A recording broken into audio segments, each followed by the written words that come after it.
Seattle Storm is number one.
Hey, fellas. Welcome Fellas. back. It's the Fellas Show. You already knew that, though. June 30th. Ooh, and I gotta make the title say that. Am I right? Oh, We were is on a good streak though. I know. Hey, that was a really good streak, actually. It is Wednesday, June 30th, middle of the week. We're here once again. We'll be here for the next 2 hours for all of your sports needs. Where do we start today? Oh, let's start with the fact that VIP fucking crushed it yesterday. And you know what sucks? We missed 3 bets yesterday. Really? 3. Reds over 4.5. They scored 4. Athletics over 4.5. They scored 4. Brewers. Brewers Cubs. No run first inning. They score a run in the first inning. The final of the game is 2-1. Oh, gosh. That's a rough way to lose the 3 only bets of the night. But what did we hit? Hawks +7. Easy. I didn't even, there was a part of me that was like, when Trae Young got announced out, I was like, pull it. I was like, no, don't pull it. Because we didn't even make that bet based off the Hawks in general. We made that bet because everyone was stacked on Milwaukee in the first place. And I was like, you know what? That helps our case even more because more people are going to stack on Milwaukee. And I felt a fluky game last night. And wouldn't you know, it was a fluky game last night. And Giannis busted up his knee a bit. But he was back in the court walking around, so he seems okay. Hawks +7. Both, I think that's a 5-game streak on MLB unders. Dodgers Giants under, Mets Braves under. Nice. Hit both of those. What else did we hit? Oh, both WNBA games. Thank you very Of much. course. Atlanta Dream -1.5 first half. And then the Sun are back, baby. They're back. They've got Kennedy Carter and Jonquel Jones both on the court at the same time, and they're fucking back. They're going to dominate. Back to our That usual plus- business. That +850 future that I told all of Twitter to take, and I've said it multiple times, is back. I love that future again. Let's see. What else did we hit yesterday? We hit something else. Oh, the Dirty I forgot Sox, dude. Oh, the Dirty Sox parlay hits for a second day in a row. Round And 2. I might Just out of even push spite. it. I might push it for a third day, just Oh. to say I can. 2 days in a row hitting the Dirty Sox parlay. I'm going 3 for 3 today. That's a great parlay. And then that must be it. That's got to be it. I feel like there was one more in there. Anyways, great day for VIP. Also, And just a great day for Hey Fellas in general. As yesterday, we announced that we have officially partnered with a sports book, BetUS, through BetMGM. That link was given to us yesterday, so it will be put out today. 125% deposit bonus automatically for joining. 150% if you use crypto. That's a hell of a deal. dang. So very excited for that. I'm sure there'll be a tweet later on today. I was sent the link, but there was something wrong with it, so I have to get that all organized before I put it out. But yes, very excited for that as well. And as we said before, it's finally a sports book that offered us compensation based off not our clients' losses, which, as I've said before, is one of the schemiest things I've heard. Little But conflict of interest. little conflict of interest. So I'm glad that we found a sports book that is as transparent as we are and wants to help the fellas out as much as we do. So good. With that, now that we talked about yesterday, let's go on to today. What's happening today?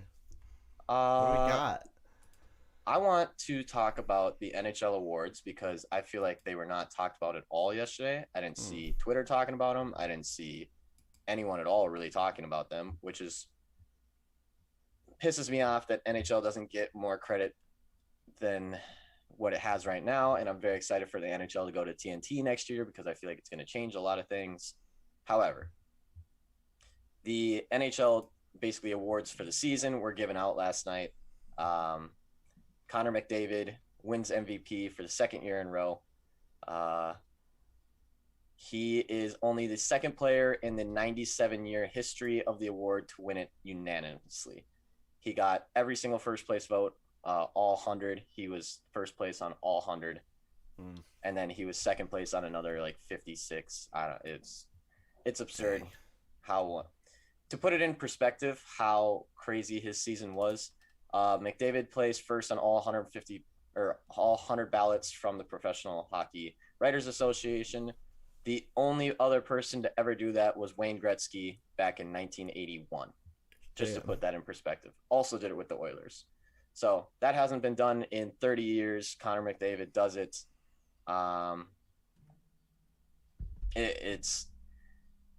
It's honestly starting to be the point where McDavid is looking like the next GOAT of sports. And I know it's early, but he's the only one who's on pace for doing anything that Wayne Gretzky did. Because Wayne Gretzky, if you took away all of Wayne Gretzky's goals, he would still have more points than anyone in NHL history. Yeah. Just off his assists. That's how crazy Wayne Gretzky is compared to everyone else. McDavid led the NHL with 105 points in 56 games. His 1.88 points per game average was the 22nd best in NHL history and the highest since Lemieux's 2.3 points per game in 1995. So I know that sports are all relative in generations and all ages. That's why you can't say, Jordan is a better player than LeBron or LeBron's better player than Jordan because it's all relative and things like that. However, I do say that, in current day sports, it is tougher than what it was in 30 years ago for sports, just based off of, the training regiments, just all the things that we know today about athletes. And the fact that this 1.88 points per game hasn't been hit in the past 26 years, there's a reason for it. It's because it's that hard to do nowadays. And getting the most unanimous votes since 1981 and then getting the most points per season since 1995 is absolutely incredible for Connor McDavid. And I don't know why we aren't talking about it more, considering we probably are seeing the greatest hockey player of all time, besides Wayne Gretzky, play in front of our eyes. It's impressive. This I'm just reading the little paragraph here. This was his second Hart Trophy and third Lindsay Award win. Lindsay Award win is the most points in the league. Coupled with his third NHL scoring title, McDavid's Hart Trophy win followed that of teammate blah blah blah Leon Draisaitl. The Oilers are the first team with different Hart Trophy winners in consecutive seasons since the Boston Bruins in 1968. So yeah, incredible for Connor McDavid. I think that he's absolutely not getting the publicity he deserves right now. I know he is in the NHL world, but in the sports world, I have really not seen much about him, which is honestly insane. Sean, I was just talking about how McDavid really in the NHL world, he's really getting a lot of credit, but in just the sports world in general, he's just not. Which is That's just the story of the NHL. It really is. We are seeing a hockey player do things that we have never seen for 30 years since Wayne Gretzky. And everyone knows the name Wayne Gretzky, but not many people know the name Connor McDavid outside of the realm of NHL. So, other notable awards. Yeah, it's just very interesting. I'm very excited for them to go to TNT. I think it's going to change a lot. That will help a lot. I'd also say, I mean, so just as a curious person, just a curious boy question, how, even with how McDavid's playing now, how likely do you think he can keep up a pace that could even come close to Gretzky in terms of like career numbers? So that was the big thing when Connor McDavid was in juniors because he beat Wayne Gretzky's record for points and things when he was in juniors. So it was a big thing when Connor McDavid has been a household name in the NHL before he even got to the NHL. Right. When he was in juniors and he did all his shit, it was just known that he was going to be number one and he's going to be probably the best hockey player since Wayne Gretzky. Mm-hmm. And so far, he's been on pace for that. Right. Now, I don't think in today's hockey day and age that it's possible to put up the numbers that Wayne Gretzky did back then. And it's kind of like I don't want to say it, but it's kind of like a Hakeem Olajuwon kind of thing where it's just like, that's not possible. That's not possible to do. Yeah, like a Wilt, exactly like a Wilt. That's just not possible to do in today's game, today's day and age. It's not possible. And I'm not saying that's what Wayne Gretzky did, but at the same time, like those numbers will never be touched ever. Like, it's just not possible in today's day and age. But if you want to talk about being on pace for relative numbers in today's day and age, absolutely, Connor McDavid's on pace to be just as impressive as Wayne Gretzky was in today's hockey age. So yeah, no, it's definitely needs to be talked about a little bit more because what he's doing is truly incredible. And he's doing it on not even the best team in the NHL, like not even close. So, but other notable awards for NHL last night. This one I thought was kind of interesting, a little bit controversial, even though deserved. Marc-Andre Fleury won Best Goalkeeper in the NHL, which is very surprising to me because he didn't have the best stats in the NHL. Marc-Andre Fleury wins his first Vezina Trophy. It's his first one in 17 years of being an NHL goalie. He was named on 30 of the 31 ballots and received 14 first-place selections from the NHL general managers. I'm not going to say that this was I don't know what the word is. It's not a pity vote. It's not a sympathy vote. However, Marc-Andre Fleury was not the best goalie in the NHL this season. He was the most impressive goalie in the NHL this season because of the fact he's been playing for 17 years, the fact that he just played out of his mind in some games to keep Vegas going in the playoffs. Yeah. However, who took second was Tampa Bay Lightning goalie Andrei Vasilevsky, who I think probably deserved the award.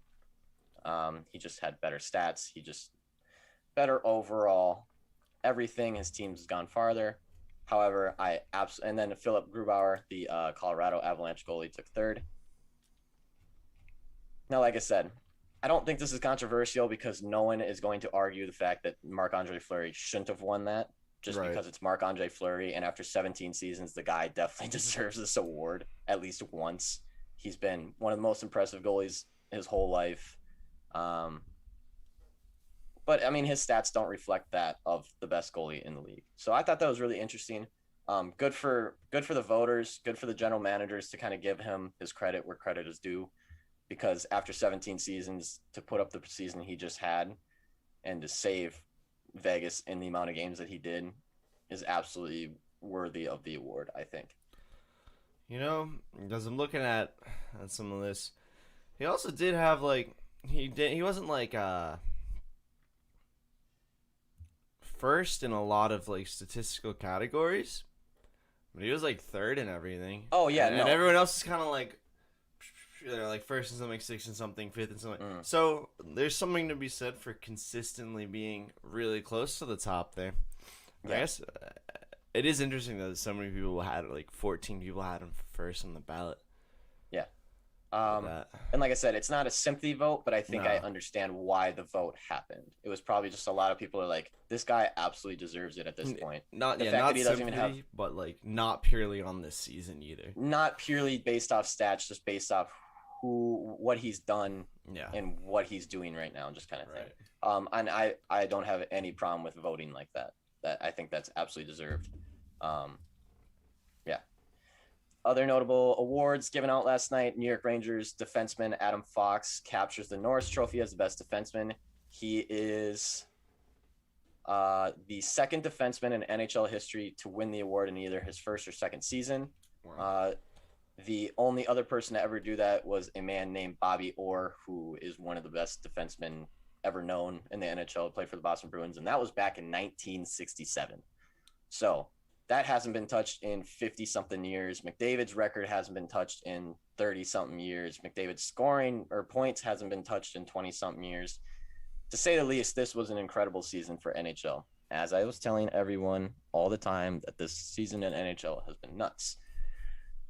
My boy, Kirill Kaprizov, unanimously takes Rookie of the Year. That jersey will be coming shortly.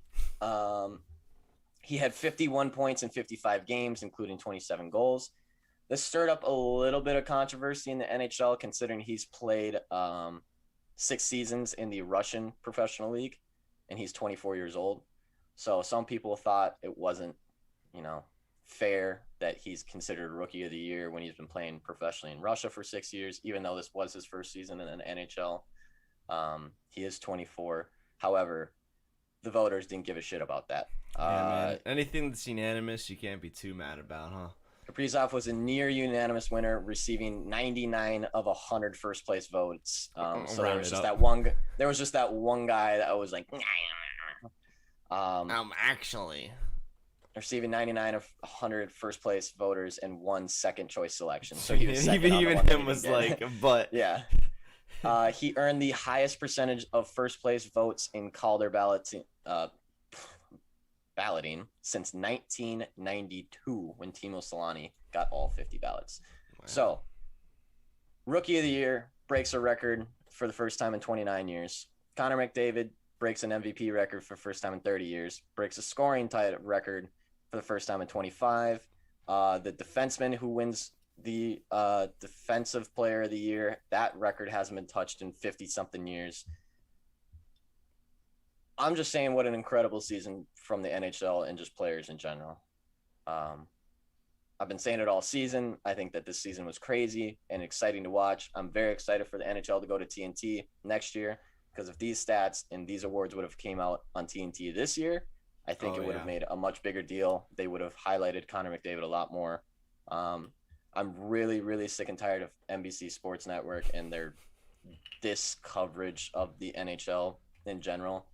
I'm very excited for them to move on and for this to be a bit bigger of a deal, because Connor McDavid truly is the next GOAT of sports.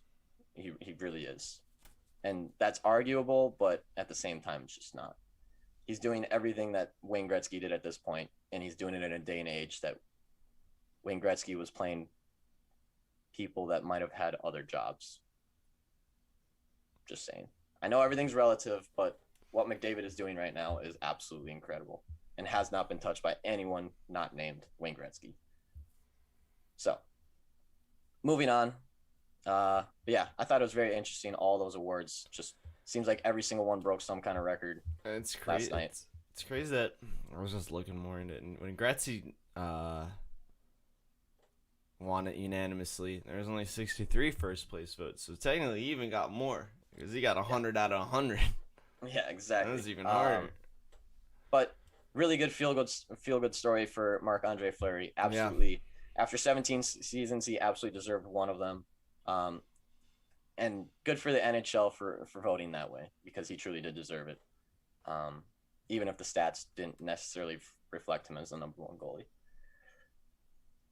Moving on, there's something going on. The MLB, once again, a little scandalous in the MLB today. Trevor Bauer has been accused of assault. The Trevor Bauer, the Dodgers pitcher, the Trevor Bauer that's been very outspoken about the sticky finger situation, everything like that. Of the Trevor Bauer YouTube channel as well. Same guy. Yeah. So to read exactly how this is written, a woman obtained a temporary restraining order against Los Angeles Dodgers pitcher Trevor Bauer after she accused him of assault. But the All-Star says it was consensual, rough sex, a new report said. Cops are probing the allegations, blah, blah, blah. We anticipate there will be criminal action against Mr. Bauer, and it is our hope law enforcement will take our client's allegations and case seriously. So I read this story before coming on here, and I'm glad I did, because there is a sorry, it's not funny, but Bauer and the woman had, quote, a brief and wholly consensual sexual relationship starting in April 2021, so just a couple months ago. Bauer's attorney, John Fettlesworth, said in a statement posted to Twitter by ESPN, the agent claims to have messages showing the woman asking for rough sex, including to be, quote, choked out and slapped in the face. In both of their encounters, the woman drove from San Diego to Mr. Bauer's residence in Pasadena, California, where she went on to dictate what she wanted from him sexually, and he did what was asked, the statement said. Following each of their only 2 meetings with Mr. Bauer, the woman spent the night without incident, continuing to message Mr. Bauer with friendly and flirtatious banter. Now,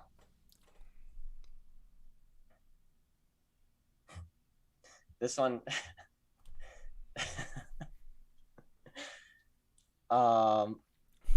ESPN removed the name of the accuser from the statement. Hassan said, the woman shared photos of herself and said she was treated for a concussion after her last tryst with Bauer. I'm sorry, not funny. Not funny at all if this is a real thing. However, if you just read the last two lines, she asked for what she wanted from him sexually, which included choked out and slapped in the face. And then like 2 lines later, it says, the woman shared photos of herself and said she was treated for a concussion after the last tryst with Bauer, the statement said. Mr. Bauer responded with concern and confusion, and the woman was neither angry nor accusatory, the agent said. So, I don't really know how to go about this situation, because it's not funny if it's actually true that he did assault her. However, if you have text messages that says, basically beat the shit out of me during sex, and then you get the shit beat out of you during sex because that is a professional athlete and you ask to be hit, I'd imagine that the man can concuss you pretty easily. Well, plus, and there's the second part of the statement here where it says they haven't corresponded in over a month, have not seen each other in more than a month and a half. So, and then it's, I mean, like, well, then why are you getting a restraining order against the guy? Yep. And like I said, I'm not going to disregard anything this woman says because there's not enough facts about the story. But man, that is an interesting little story there. I hope it all gets resolved. I hope that justice is done where it needs to be done if this is a real problem here. However, if you say that you want rough sex and then you get the shit beat out of you during sex and then the next day you're totally okay with it, it seems odd that you'd come back a couple months later and be like, oh yeah, I was concussed and these are the photos. So But you know what I mean? Like, so unless there's something completely not true here, I don't see why over a month after something, regardless of how true all of that, completely ignoring whether or not like these texts exist and they're real. Because basically, if those texts exist and say there's not much she can do there. Yeah, there's. But assuming that's not even a thing, right? Yeah. And then it's a month and a half later, and then you file for a temporary domestic violence restraining order. Even though you haven't seen him in a month. I feel like that seems like something that would be reserved for like, you know, like your typical definition of domestic violence. People living domestically in the same home where you would need a restraining order to keep them away. Not an MLB player who's gonna be in it. I don't know. Right. It's He's definitely gonna be in a different odd. city tomorrow. Yeah, it's definitely odd. I'm trying to see if there's anything about like from the actual her attorney, because like It's just the only thing I saw from her attorney said, we anticipate there will be criminal action against Mr. Bauer, and it is our hope law enforcement will take our client's allegations and case seriously. That is all that was said. And then the woman's name was left out of it completely. well, that's actually not out of the attorneys though. You see Jeff said that? Mr. Passon? He said in his tweet, he was like, ESPN blurred it. Her attorney did not. Oh, really? Yeah. So that's shit. interesting. I don't know. And I'm a little, because these are I've been looking all over the place here. And the only quotes I can find here are that she sought and obtained an order for protection from the court against Mr. Trevor Bauer under the Domestic Violence Protection Act. Mm-hmm. As a result of a recent assault that took place at the hands, blah, blah, blah, severe physical and emotional pain. And the attorney said, he continued, like you just said, expect the criminal charges to be filed against the guy. Yeah. And then he said, our goal is to keep him away, and then that's it. So, like, all that he's kind of put out there is that we filed for a restraining order, we got it, and now we're going to go to court with the expectation that we will win. Yeah. So I'd like to hear a little more from their side as well. Yeah. And also from Trevor Bauer, because it seems he's confused a little bit. Oh, which yeah. obviously. Nah, you got to just let your agent speak for you at this point, Yeah, man. Especially that's if you didn't just your do agent, anything, like, you just got to let him Yeah. go. Like, So it'll be interesting to follow this one a little bit. I don't want to beat it up because we don't have enough facts or anything about it, but it seems just a little odd that it comes up now and that. the timing's whole definitely the thing. odd part. And I'm sorry, but if there's text messages The that sex beat the shit out of me concussion? during sex, Give me a sex concussion. so I was trying not to like giggle and laugh while I was reading it this morning, but there was just a couple things. I mean, said. she'll be okay. There's a couple Maybe. words. I don't know. It's And not- the way they phrase the it's story. just so seriously written. That's so the thing. seriously It's written. so seriously written. and it's just, and it is a serious topic, but at the same time, like, dude, she got a sex concussion. We're not laughing at her. It's just a funny situation. It's just Stephanie's I can't believe Stephanie's fucking dying in the chat right now. So Yeah, I can't apparently believe someone's I'm- laughing about it. I just can't believe I'm reading this article and like this tweet with Jeff Passon's face on it that says like you know what I mean, like that. Like I love Jeff Passon, but you know I never expected him to tweet anything with the words. I don't know. The MLB has gone through it this year. Sticky fingers, sex concussions, fucking roids, just everything, man. The MLB is really covering probably every pissed single about type of the, controversy He today. was pissed about his spin rate going down too.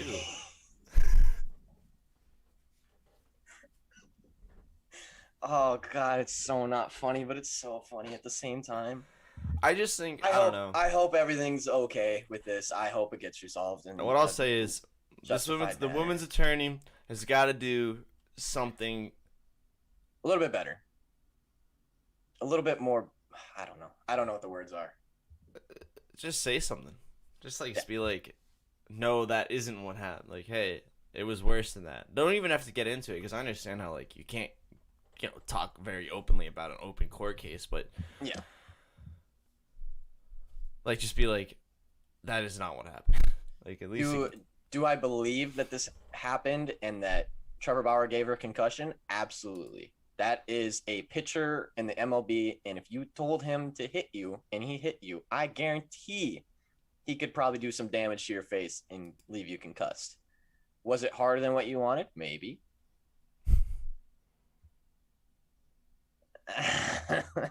Stephanie said people should really start using safe words. Yeah, could have avoided this whole mess. What's our safe word? Sticky fingers. Yeah, spider tech. Rob Manfred hates baseball. Oh, okay, we're moving on. I don't want to talk about that anymore. Interesting subject, though. We will continue to stay up on it and update people as we find out more. Because what a story. We have other things to talk about, but we're gonna kick it to a break for what?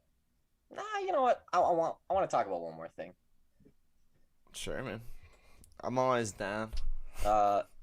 Just briefly, what the hell happened in the Hawks Bucks game last night? Like I said, we had Hawks +7 for a unit in VIP. I saw Trae Young get announced out. I was going to go on VIP and tell everyone to pull the bet if you hadn't placed it already, but I did hold back because that bet wasn't based off of Trae Young. That bet wasn't based off of anyone in general. That bet was based off of the fact that the NBA public betting has been pretty good so far. They've been killing it. They've been killing Vegas a little bit. And to see Milwaukee get stacked on last night with Hawks at home getting +7, it was just like, man, I can see something fluky happen here tonight. That line was too big. There was too many people on Milwaukee. So, yeah, I let the bet ride, and here we are. But what happens next? Is Giannis okay? Is Trae Young okay? Are we about to see the next game without both? I placed it and doubled down when they went to +9.5. God, girl, Stephanie. God damn. Sprinkle on that money line. Dude, Stephanie is always doubling down on bets, and I fucking love it. She's always doubling down on bets. And it normally works, too, because every single time it's like a team total over or something. We take 4.5. She takes 4 and 4.5. Or it's like 5, and she takes 4.5 and 5. Just cashes out. Love the confidence, too. Just absolute confidence behind those bets. I gotta say, have you ever seen a weirder injury in basketball ever? Did you see the actual when Trae Young got hurt? I didn't see the actual injury. He landed on like a ref, right? It's not even like land. So he's on like far side of the court, like top of the arc, coming around, and like plays over, and he just steps backwards and just doesn't just steps on a ref's foot, and he just goes down. Ref keeps running down the court. Like it's the for a star player to miss a playoff game. It is the least exciting looking, like the least intense looking. It's like he just backed up right onto it. And I'm not saying obviously you can tweak that in any way and make it impossible to play. I'm not saying he's making it. It is just the weirdest.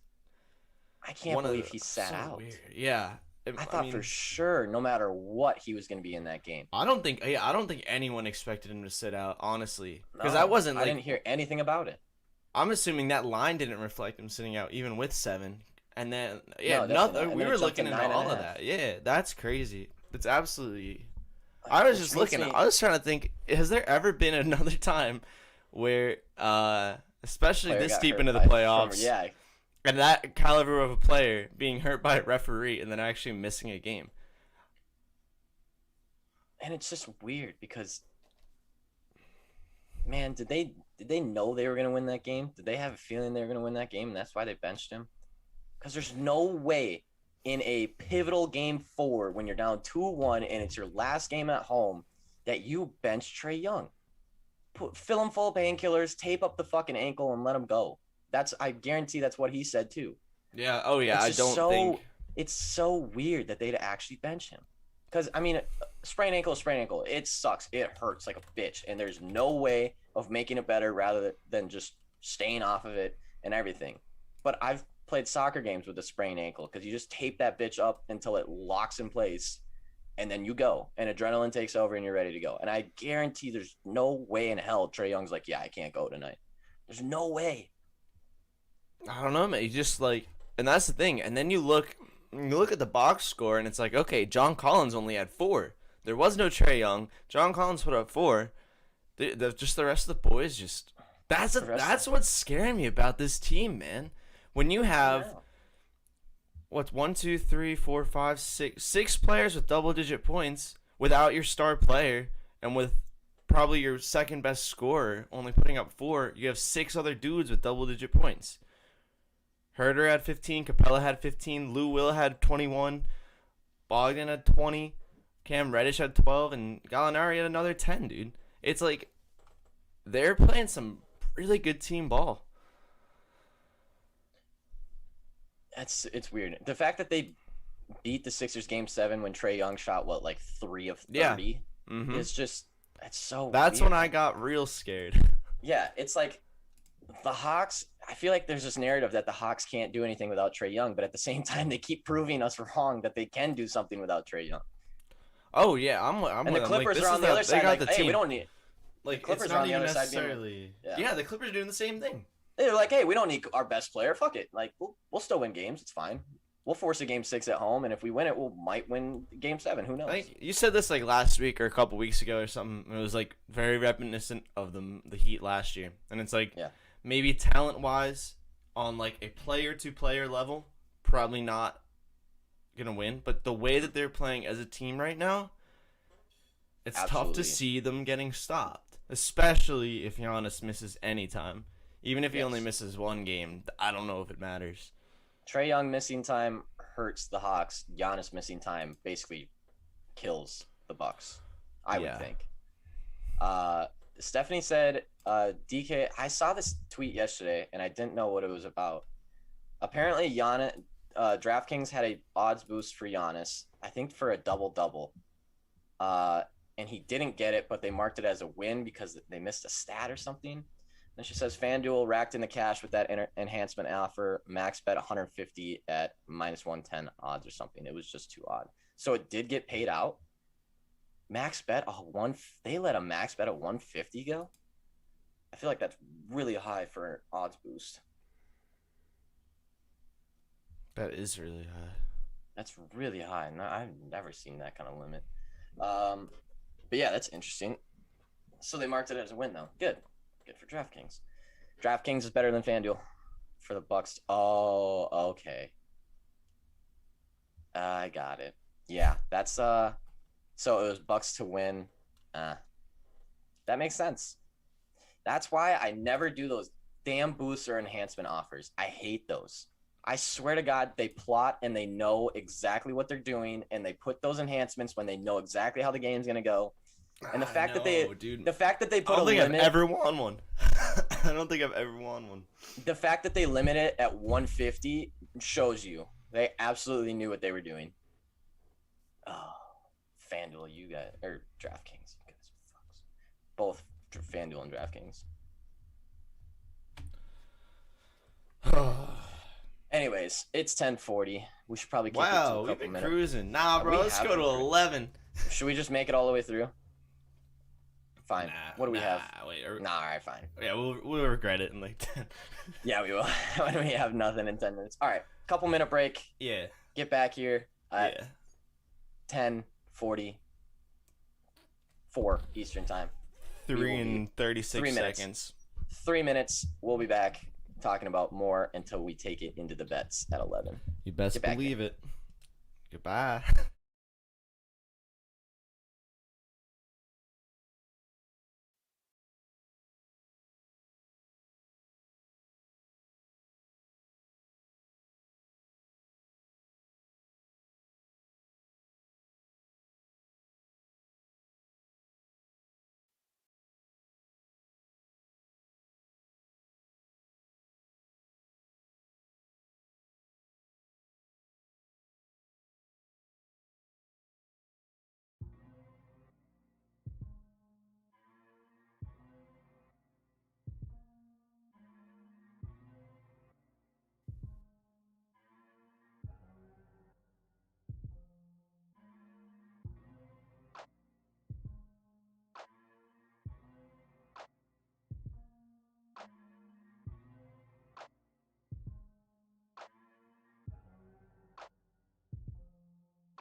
All right, fellas, we're back.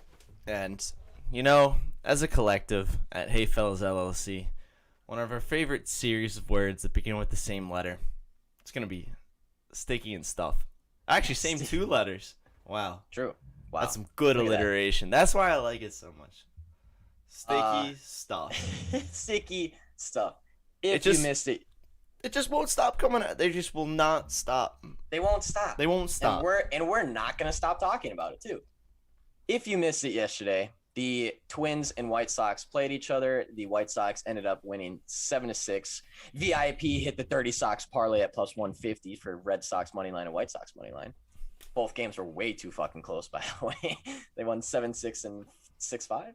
Anyways, Lucas Giolito and our favorite boy, my favorite boy, the even though destructor of the MLB, the destructor of the MLB, Josh Donaldson. The Minnesota Twins, one of the Minnesota Twins star players, came from the Atlanta Braves. I'm just gonna throw this out here right now. If Josh Donaldson did not play for the team that I root for, I would hate this man. Oh, why? I would not like this man because he is. Well, let's just go on with it. Yesterday on Giolito's fifth pitch, his 100th career start, Donaldson hits a 2-run home run. And after he hits the 2-run home run, he looks at Giolito and yells, "Not sticky anymore." Remember, this is the same guy that has apparently a ton of footage that he sent to the MLB about pitchers doing sticky stuff. He's been in the news over and over and over again, calling out Trevor Bauer and all these other pitchers.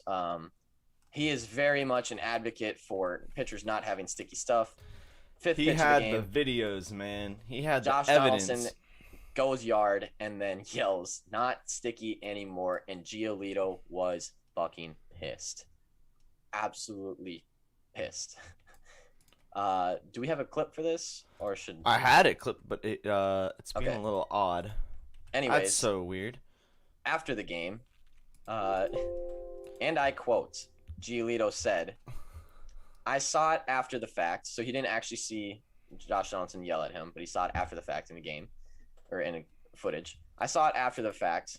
He's a fucking pest." That's kind of a classless move. Giolito said that if Donaldson wants to talk, he should come to the pitcher's face. Don't go across home plate and do all of that. Just come to me, he said. Which, hey, that's fair.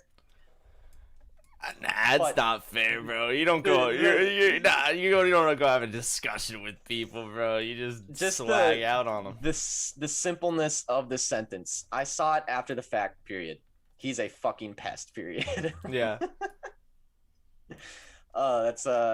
And honestly, if I was a pitcher right now, I would hate Josh Donaldson. Yeah. Do you think there's a little resentment because he might be a little right? Yeah, exactly. All right, we got it up. All right, I think Josh Donaldson knows he's a pest right now. Oh, I think dude, he's living on it. He's living on it. He's owning up to the role, absolutely. And I mean, he's going yard on pitchers, so like, yeah, talk your shit. All right, here we go. Here's the clip. Yeah. Here, once again. He wasn't that bad. You know, this little not sticky. Here, once again. Yeah. But then, dude, Gio does kind of go off, though. He does. I hate to do it, or he didn't hate to do it to the boys, though. Where did this one go? Oh, he goes, "Don't go across home plate and do all that. Just come to me. We want the WX one there in last place, bro. Like, come on." Oh, hey, it's true. The Twins suck, so. It's like they're in last place.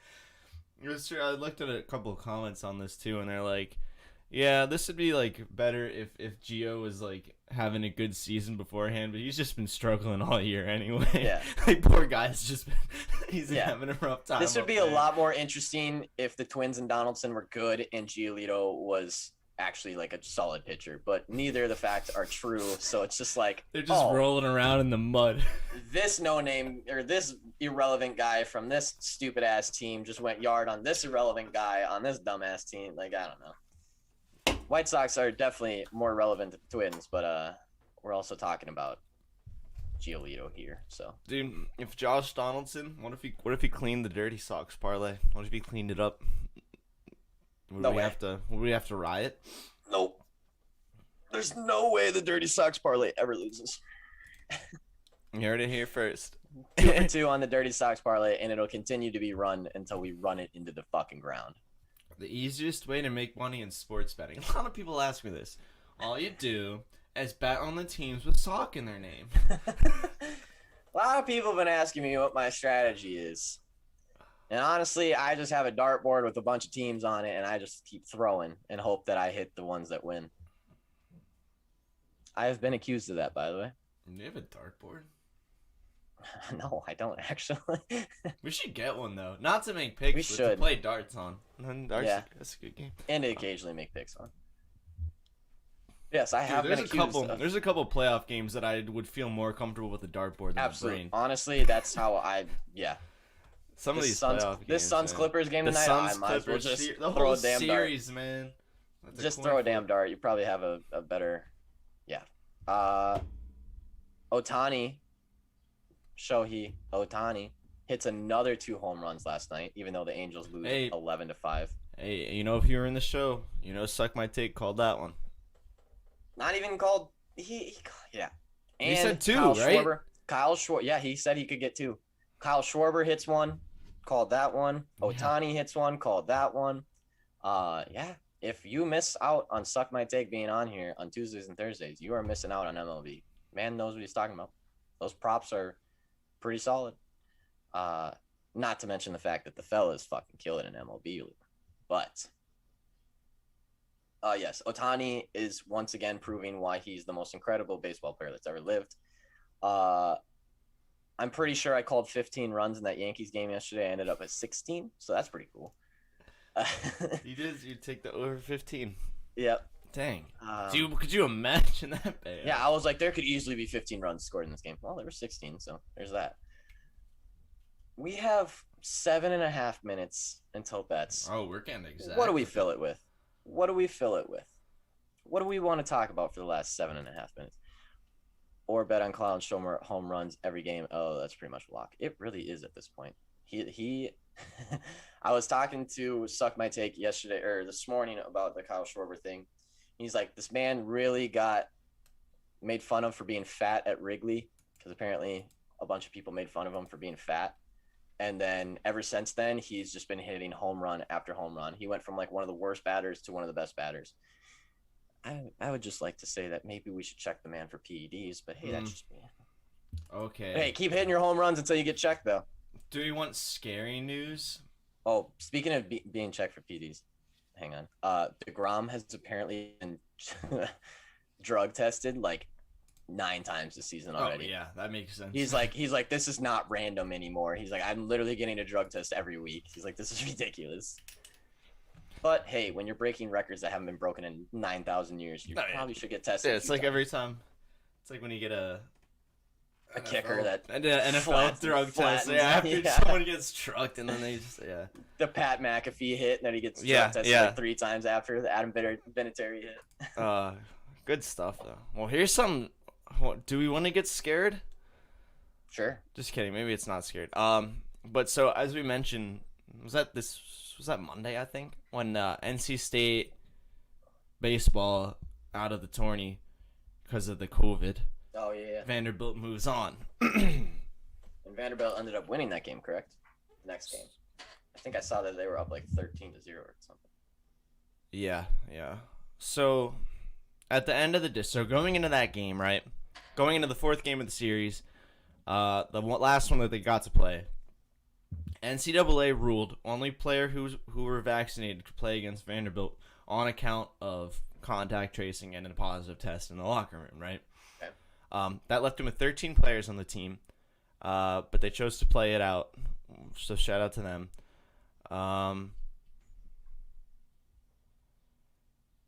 So here's the thing. There was 4 initial positive cases. Then they ended up testing all of the vaccinated players as well, which revealed 4 more positive cases. So at this point in that locker room, the There are vaccine, 8 positive cases. and 4 of them are vaccinated and 4 of them are unvaccinated. There is no difference, which is weird. So the thing, this is a new variant. It's called the Delta variant of COVID-19. Here we go. Can't wait for this shit. It's more contagious than previous variants somehow. Good. Because I thought that was spread through eye contact last year, so I don't know how it's more contagious. Yeah, I thought if you literally just thought about someone, you could probably give him COVID. Dude, it's like voodoo. And then, so that's something, I guess.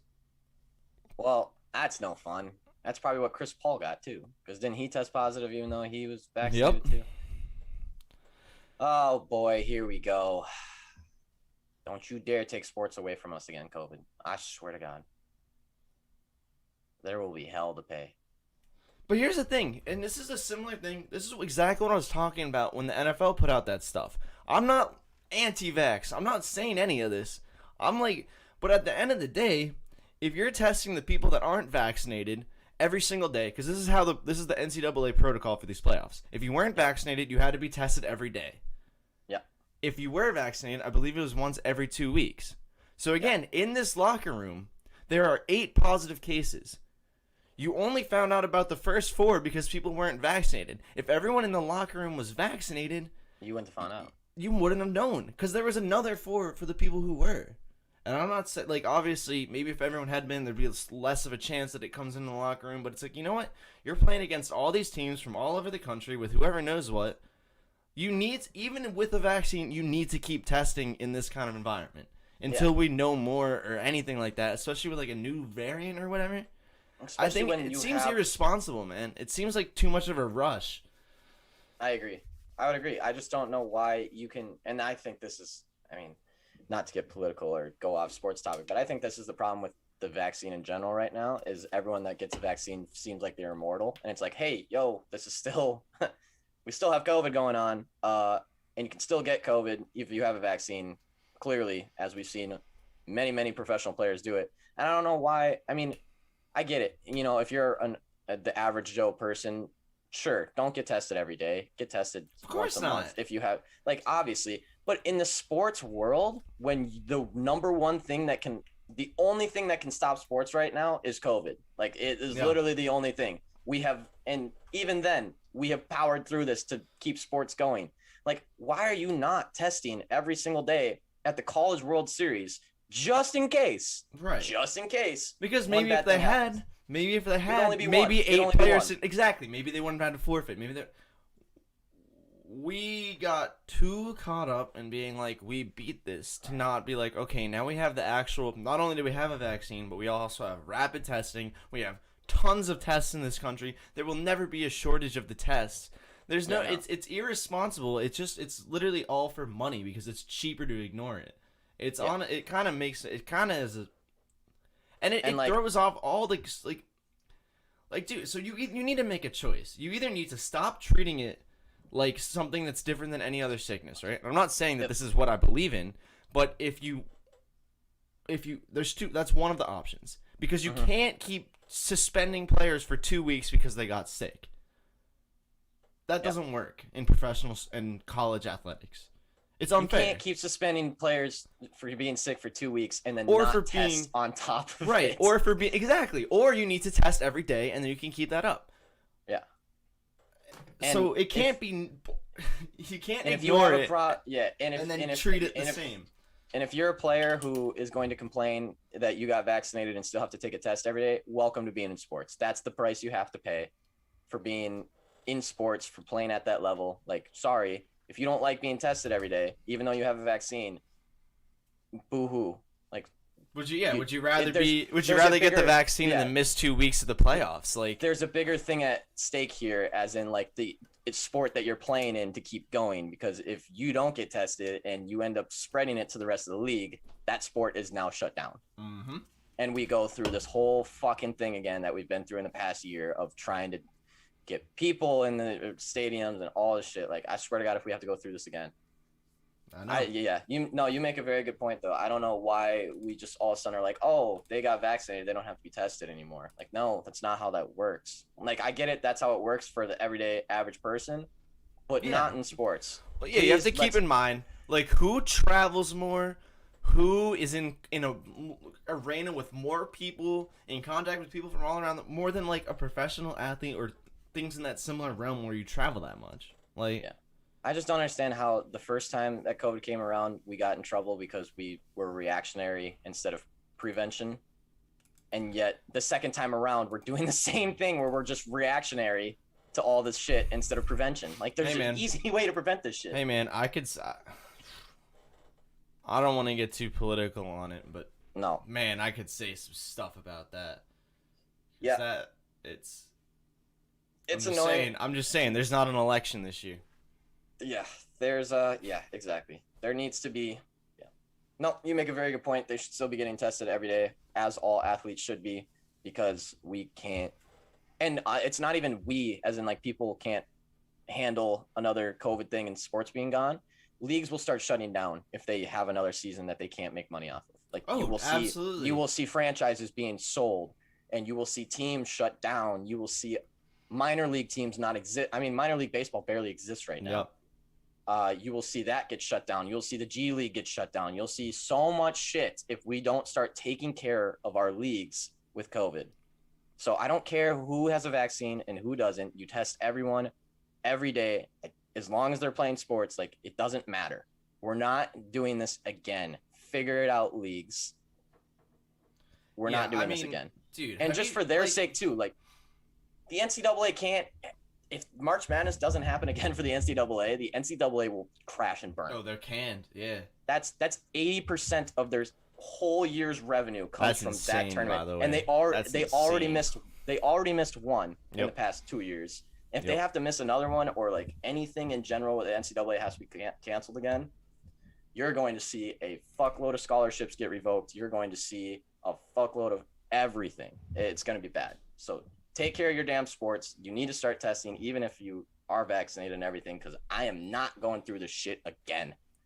It's like with everything, dude. Everything that ever matters. It's like, let's just straddle the middle until something bad happens again. Yeah, like, that's why I said it's all reactionary instead of prevention. Just like what got us in trouble in the first time. Like, how can we not be smarter than we were the first time?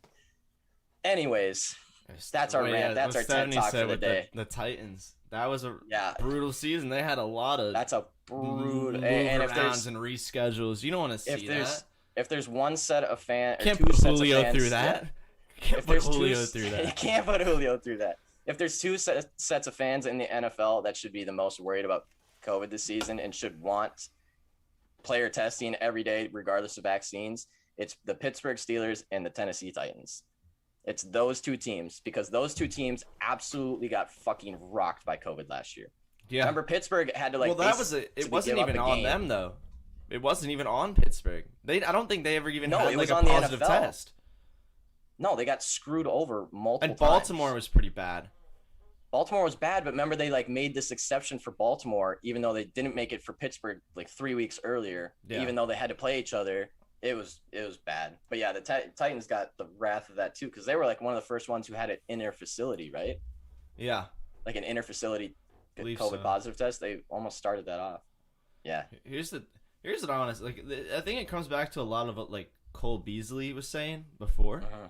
And I think a lot of people kind of took it as like anti-vax talk, and I don't think that's what it was. I think it was like, I don't feel safe in a hotel room with people that all went out and just came back, even if they're vaccinated. I think that's at the end of the day, that's what's happening now. Yeah, there's a false sense of security with the vaccine. There definitely is. And obviously it's more secure. No, obviously it's more secure. But it's the same as like, it's no different than any other vaccine in the world. Yeah. Nothing's 100% effective. And like I said, for the average day person, people who walk around, me and you kind of thing, this shouldn't be a big worry thing. Obviously there's going to be variants. There's variants of every sickness ever. However, sports need to be precautionary in this, because this shit's going to happen. It's going to happen again if we do the exact same shit that we did last time and just ignore it until it blows up in our face. At the end of the day, if you just keep your hygiene up, Feel sick. Stay home Be for a smart. little. That's all you need to smarter. do. We Be don't need smarter, to make sports. a whole thing. Just be smarter. Okay. After Crazy. all that, Yeah. we're gonna bring it to the bets. Give us about 5 minutes, get everything set. 11-10, 11-11. Get back in here. We've got NHL tonight. We've got NBA.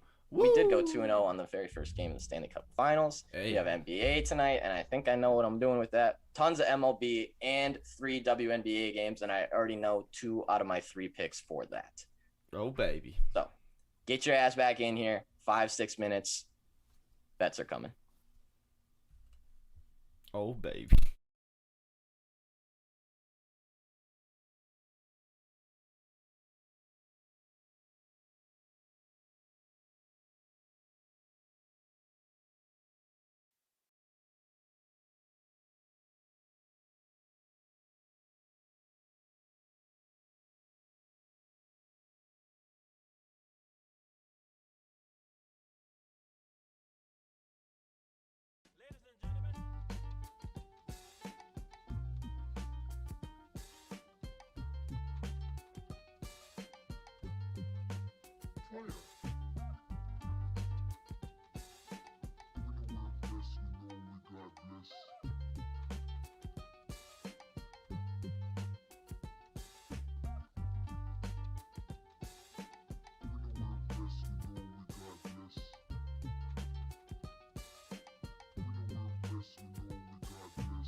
Fellas.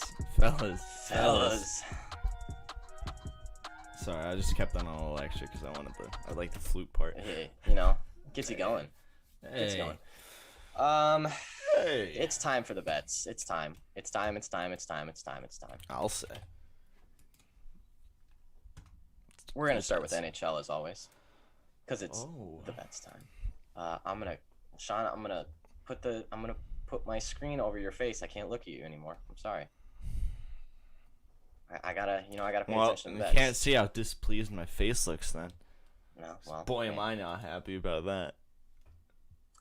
We have NHL to start. Stanley Cup Finals, Game 2 in Tampa. Tampa leads 1-0 after beating the Canadiens 5-1 in Game 1. Looks like the Lightning are getting -210 at home. The Habs are getting +175 on the road. Very similar lines to what it was last time. Lightning slightly more juice than what they were the last time. But Canadians getting about the same payout.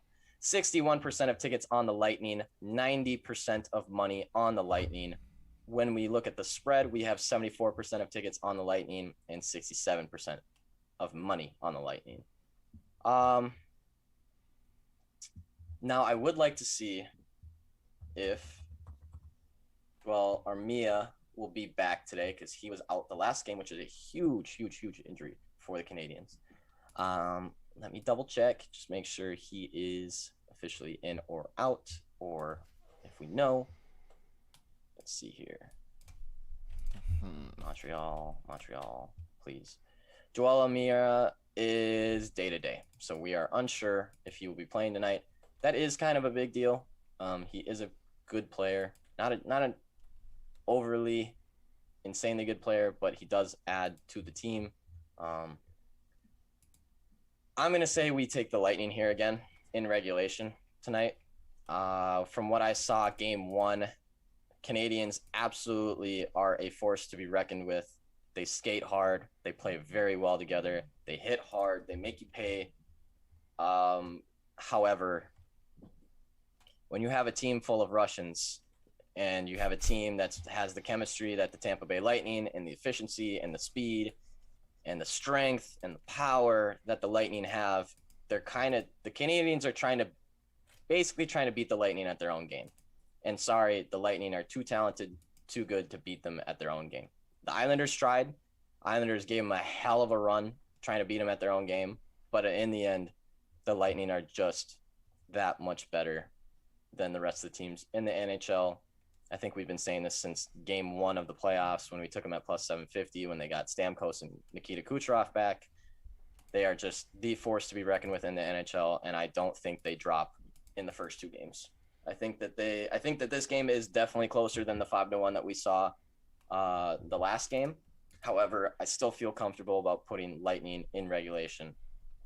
I think the Canadians can absolutely beat them. I just don't think it happens this game. I'm sure they still won in Montreal. I still have Lightning winning the series in 5. So yeah, not much else to say about that. I did take a free play team total or game total over the last game over 5. That did hit in the last couple minutes. It looks like it's set at 5 again tonight, but -129 on the over. That's pretty juiced. Don't really like it. And I can easily see this game being 2-0, 2-1. Defenses will probably clamp down a little bit. Lightning defense played incredible the last game. I think Canadians defense probably plays a little bit better this game than they did the last one.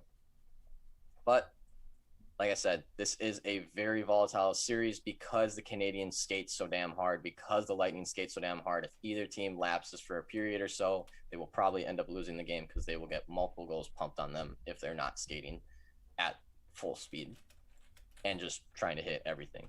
So that's NHL. Like I said, Tampa Bay in regulation is most likely my play on that one. Looking at the NBA tonight, it looks like the Clippers, we are at a pick 'em. We are at a straight pick 'em on DraftKings, -110 for both teams on the spread. Looks like the money line is -109 for the Suns for some reason and -109. So I guess the money line pays better than the spread. Don't know why. It looks like on the spread, we have, okay, this doesn't make any sense right now.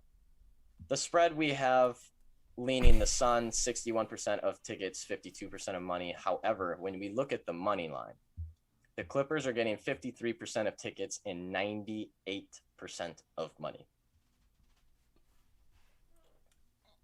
I think just looking at that alone, I take the Suns here.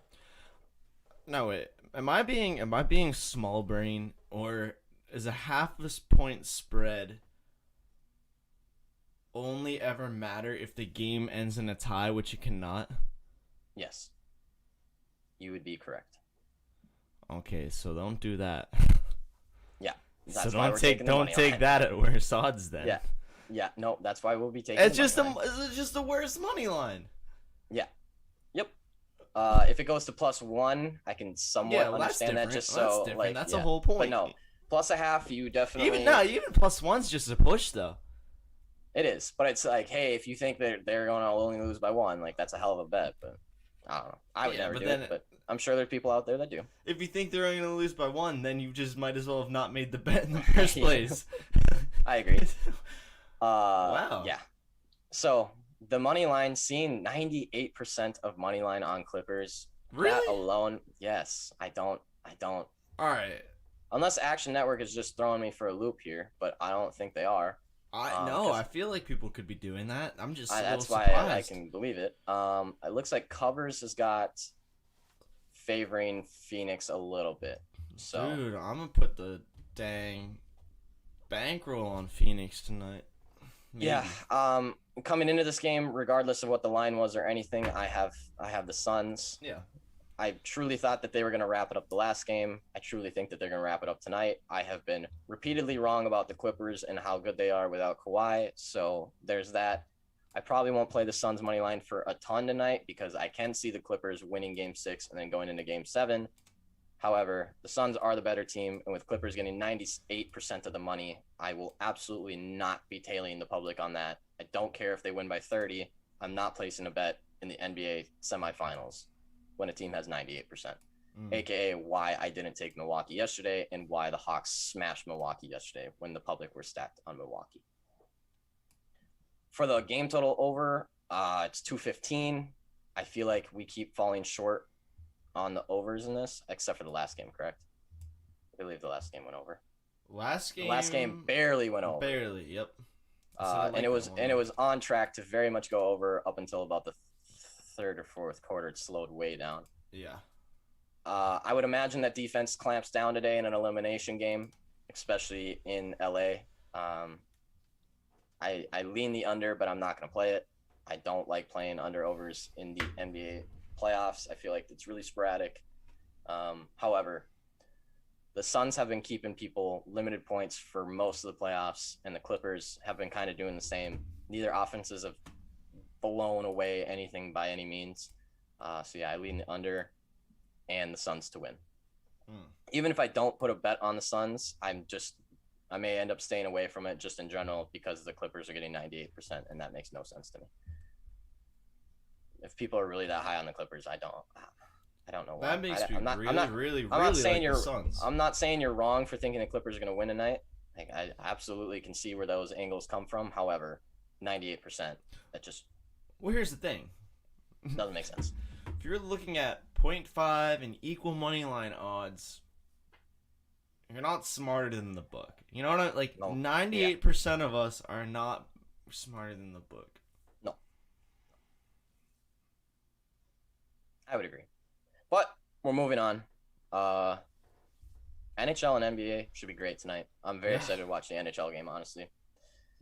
I'm very sad that Stanley Cup playoffs are almost over too, because it's been a hell of an NHL playoffs. But It really has been crazy stuff. we have MLB today. The first game looks like it is the Diamondbacks and Cardinals, the Toilet Bowl round 3. Diamondbacks getting plus 180 on the road, Cardinals getting minus 210 at home. Cardinals getting 64% of tickets, 85% of money. Stephanie said, may or may not put something on Ayton first basket. I like it. Hey. I'm telling you, Stephanie, I don't know if you saw this yesterday. After you said that on Monday, we talked about it yesterday. It truly is. DeAndre Ayton is going to win the tip-off. He always does because the Clippers don't even jump for it because they know he's going to win it. He literally tips it back, and then he sprints straight at that basket, raising his hand, trying to get a fast break, and that is probably how he gets all those. I understand why you'd put DeAndre in first basket because it absolutely makes sense. I want to see what those. And I would put it, and I would do it too. I feel like it might be the most after what's been happening. I feel like it could be the most juiced first basket odds of all time. I don't know. He didn't hit the last one. Reggie Jackson did. Yeah, true. Because DeAndre Ayton won the tip, went like this. They didn't give it to him, and then someone missed a shot, and then Reggie Jackson came back and hit a three. But if the Suns get it, it's gonna be his. It's DeAndre. It's DeAndre Ayton, which I like. Oh, by the way, I didn't even announce this before we got into bets. If you missed the beginning part of the show, the fellas officially have an affiliate program with a sportsbook now. BetUS through BetMGM. Yep. They use their sportsbook. We are now an affiliate with them. We finally found a sportsbook that we feel is as transparent as we are. A lot of sportsbooks, the way of compensating you to be an affiliate is to pay you a percentage of your client's losses that you bring in for them, which we do. We feel is very. How are you gonna trust us to give you winning picks if we make money when you lose? Come on. We finally found a sportsbook that reached out to us that has a different way of compensation. That's basically just however many people we bring in, that's our compensation. We like that a lot better than getting paid off our clients' losses, because that just seems like the schemiest thing ever. Didn't touch it last game, so may have to this game. Aiden's plus 420 right now. Plus 420. That's a perfect line.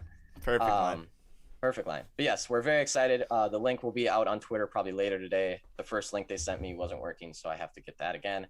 But it'll be in our profile, and we'll be offering free months of VIP for anyone who deposits and sends us a screenshot. We're very excited for this. We're hoping it'll be a good relationship between us and BetUS. And like I said, I've been holding off on a lot of different sports books waiting for this kind of thing to happen. So very excited, but let's get back into the bets. Diamondbacks Cardinals 115. Let's see who is pitching, what we got to work with today.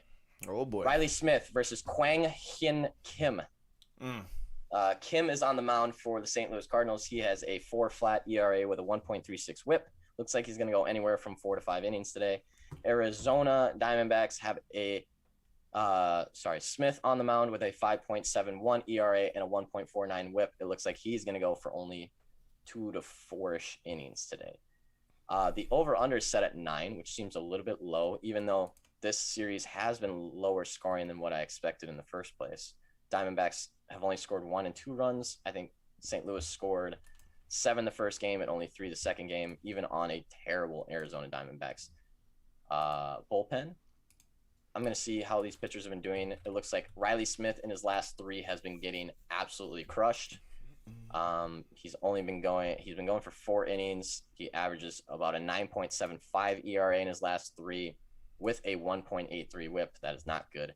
Kim, on the other hand, looks like he's been in his last 3 the same he is at home and away. About a 4 ERA with a 1.4-ish whip. Can you tell me what the St. Louis Cardinals team total over is? It's probably 4.5 at minus 120-ish. And yes, if it is, I kind of like that line. Riley Smith is not a good starting pitcher. Cardinals is 5.5 at plus 118. Hey, plus 118, that's kind of nice. I do not trust the Cardinals offense. They score 6. They do have the 26th ranked offense. However, this pitcher is not good. Riley Smith is not good. The fact that he's only going to go for 3 innings means that we're going to see Arizona's bullpen early. And if you don't know about Arizona's bullpen, they have the 3rd worst ERA in the league. They're the only team in the entire league that has single-digit saves with 6. Wow. The next lowest is 11, and that's the Pirates. They have given up the most bullpens tied with Cincinnati, the most home runs of any bullpen tied with Cincinnati at 49. The only thing that I would say they are good at is they do not walk a lot of players. They're about middle of the pack for bullpens and players. Arizona might be better off doing that, I think if St. Louis can get 2 or 3 on Riley Smith, and then get 2 or 3 on the bullpen, this over is very well attainable. I'm looking at Riley Smith. It looks like he goes like 4-4, 2-3 for innings, 4-1, 4-2 for earned runs. He's definitely not played well recently. And he hasn't played that good of batting teams. So I'm not sure if it'll be an official play, but if you're going to take something on this game, take St. Louis team total over. I kind of like that. Also, I think St. Louis. I think St. Louis wins that game as well. Next game, 2:10. We've got a couple of early games today. Nice. I like watching sports early. Cubs on the road getting plus 138. Brewers at home getting minus 162. Yesterday, the Cubs were getting plus 220, only lost by 1 to the Brewers. As I've said before, the Cubs getting plus 200 against any team is absolutely ridiculous. Don't care who it is. Cubs are a very good team. Not great on the road. 69% of tickets on the Cubs, 59% of money on the Cubs as away dogs. Let's see who's pitching. It's Jake Arrieta versus Aaron Ashby. Arrieta has a 5.32 ERA with a 1.49 whip. Ashby has not pitched yet this season for Milwaukee. Wait, let me double check that. Yes, he has not pitched at all this season. This will be his very first start from the Milwaukee Brewers this season. Debut. Arrieta is not a great pitcher himself. He's been struggling this season.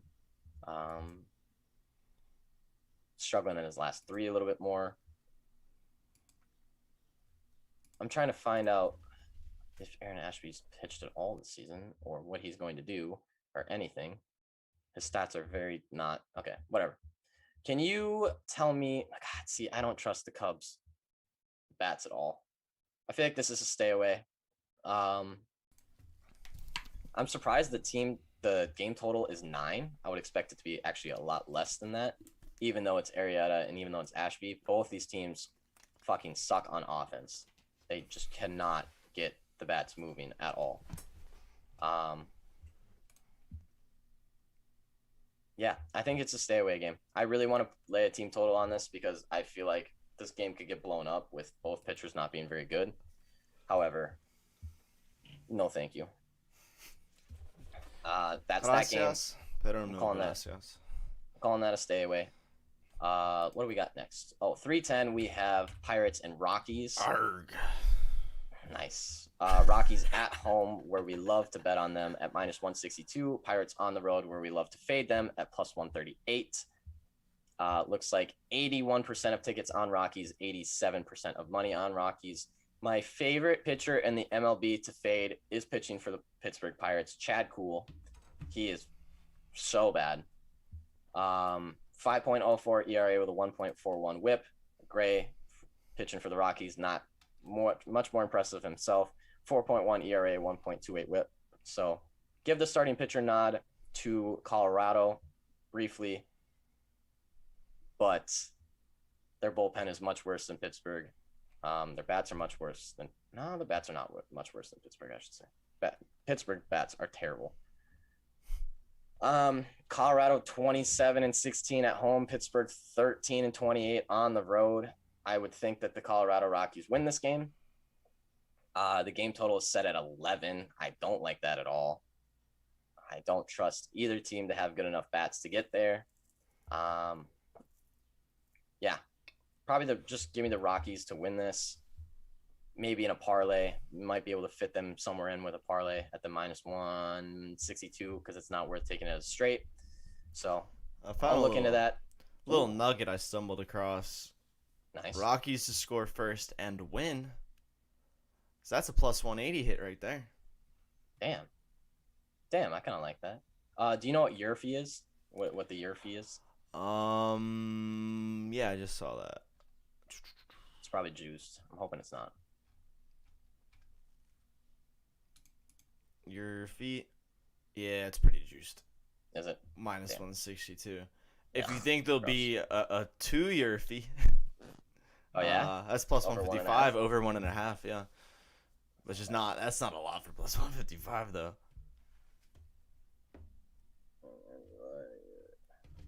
Okay. Sorry. Yeah. Give me Colorado Rockies to win that game. Or if you want to do something interesting in that first inning, there probably will be runs scored in that first inning. 405, we have Rays and Washington. The Rays are getting, where is this game? Rays are getting minus 122 on the road. Nationals getting plus 106 at home. However, Rays as underdog on the road getting 70% of tickets, 84% of money. Oopsies, that's not what I wanted to do. John Lester's on the mound for Washington. Drew Rasmussen is on the mound for Tampa Bay. Rasmussen does not have an ERA listed. However, his whip is .82. Lester is a 5-flat ERA with a 1.53 whip. It looks like Rasmussen's probably only going to go for 1 inning. It was just one of those first inning pitchers, and then they're going to take him out. Rasmussen has struggled a little bit in his last 3 because he's been averaging 3 innings. It looks like he cannot go more than 2. Otherwise, he'll get shelled. John Lester also struggling in his last 3. Not very good at day games, I might add. 9 flat ERA in day games with a 1.56 whip, and this is a day game.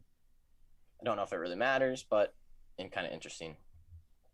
The game total set at 9.5. I really don't trust either team's bats because the Rays just feel like the Rays have been struggling a little bit. They've only won 4 of their last 10. Their bats have been 3, 4, 13, 4, 1, 8, 5, 2, 5. All right, so their bats have been decent.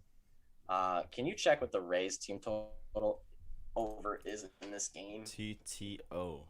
It's got to be over. It's got to be over 4.5. And if it's over 4.5, I don't like it. Or it's over 5.5, I don't like it. It's 4.5 at minus 132.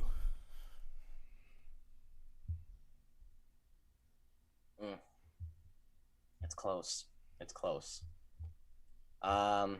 Maybe parlay that with a different team total over. I don't like that by itself to lose as a straight bet because minus 132 is just touching the realm that I don't like to get into quite, especially at 4.5. It was 3.5 at minus 132. I'd absolutely take it, but trusting 5 runs on a juice line like that is not my favorite thing to do. I do lean Rays to win this one with Lester not being a great pitcher. Tampa Bay will only have their pitcher for 1 inning. However, their bullpen is very good. Washington's bullpen is not bad. But I would think the Rays can put up some runs on Lester. Just looking at what he's kind of done recently. Last time he went against Tampa Bay, he pitched for 3.2 innings. He had 4 hits and an earned run, but he gave up 4 walks and a home run. That was his only start against Tampa Bay this season. Yeah, give me Tampa Bay to win, I think, on this one. Other than that, I really don't have a play. What was I forget what the money was. Yeah, I think they're getting favored in public a little bit. Yes, they are. So, moving on. Next game we have is at 7:05. Am I reading that right? Angels, Yankees, and Marlins, Phillies, both at 7:05. Is there another? Sorry. Yeah, Tigers, Indians. Tigers, Indians yeah, at 4:10. So the first, I think this is the first game. Yeah. This is a doubleheader, so this will only be 7 innings. Jose Arena versus Cal Quantrill. This is a makeup game, I believe. Arena is a 6-flat ERA with a 1.65 whip. Quantrill is a 3.64 ERA with a 1.3 whip. So that whip's kind of high for how low his ERA is. Arena's got a very high ERA, very high whip. Looks like Quantrill will only be pitching for 2-ish innings. Arena will probably go for anywhere between 4 and 6, depending on if he gets shelled or not. Let's see how they've been doing in their last 3. Jose Arena has been fucking terrible with a 16.76 ERA in his last 3. He's 0-3. His whip is a 2.9. It looks like he's going to get wrecked. I just want to make sure that this is not, holy shit. He has been getting torched all season long. He's pitched 1, 2, 3, 4, 5, 6, 7, 8, 9, 10 games. You want to hear his ERA in those 10 games? Sure. I'll go from the beginning of the season on. 1, 2, 2, 4, 5, 0, 3, 7, 7, 4. Ouch. And he's only averaging 4 innings pitched a game. He walks anywhere from 2 to 3 players a game. He doesn't give up many home runs. However, when he does, he gives up a lot. 8, 7, 5, 6, 3, 10, 5, 9, 3, 7 are his hits. That's a lot of hits. Cleveland Indians do have good bats. Their bats have been heating up as well. They've put up 13, 2, 7, 4, 1, 4, 2, 3, 10, 10. So their bats are definitely capable of flying. The over-under set at this game is 8. Can you give me the Cleveland team total over? Yes, Please sir. tell me. Oh, God, it's only a 7-inning game is the scary part. Yeah, that's interesting. Indians TTO 4.5 plus 112. So it's going to be 3.5. What's Detroit? 3.5 plus 108. It's not worth it. Honestly, even though it is a 7-inning game, give me the Cleveland Indians over 4.5 at plus money. I really think they're just going to destroy this guy. Actually, I want to see how Urena has pitched against Cleveland if they've gone against each other yet this season. Wow, of course. The one game he pitched against Cleveland, he went 5.2 innings, 3 hits, 0 earned runs. Of course. That really doesn't mean that doesn't mean a whole lot to me, considering the 4 games after that he went 3, 7, 7, 4 in earned runs. I still like Cleveland team total over here, even though it's only 7 innings. I think they can really get in Urena, and if they do, that bullpen's not going to be good because I'm sure they're saving some bullpen for the second game of that series. But yeah, 4.5 and 7 innings is a lot to lay. That's a lot to lay. That might be a stay away, but that is my lean if I have one. Also, what's Cleveland to win that game? I forgot. I think they're pretty juiced up. This might be the one game to take Cleveland with the what was the other juiced game that we saw that we liked? Oh, Rockies. Yeah. Cleveland and Rockies would be an interesting one. That might be worth the lay. That parlay right there. Yeah, I'm looking at it. Indians minus 180, 66% of tickets, but only 36% of money. So people are actually thinking that the Tigers can upset them here. Wow. Moving on, we have 7:05. We have a free pick on covers for this one. They say Phillies minus 1.5. It is Marlins and Phillies. Phillies are at home. Phillies getting minus 225 at home. Marlins getting plus 190 on the road. Phillies getting 70% of tickets, 91% of money stacked on. Absolutely stacked on. Let's go into it. Holloway for Miami is a 2.55 ERA with a 1.19 whip. Aaron Nola is a 3.97 ERA with a 1.18 whip. So whips are pretty identical. However, Holloway has about a 1.5 better ERA. Not saying a whole lot. Phillies, great team at home, 22-14. Miami struggles on the road at 15-27. Let's see how these pitchers have done in the splits. Aaron Nola is a great home pitcher, 2.5 ERA with basically a 1 flat whip. Jordan Holloway has struggled in his last 3 a little bit with a 6.75 ERA and a 2.1 whip. However, he's not terrible.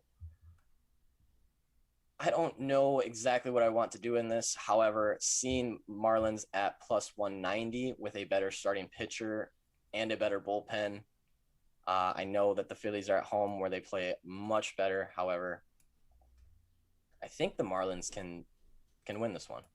This might be one of my favorite underdogs of the day, especially at plus 190. Seems just way too high for this situation.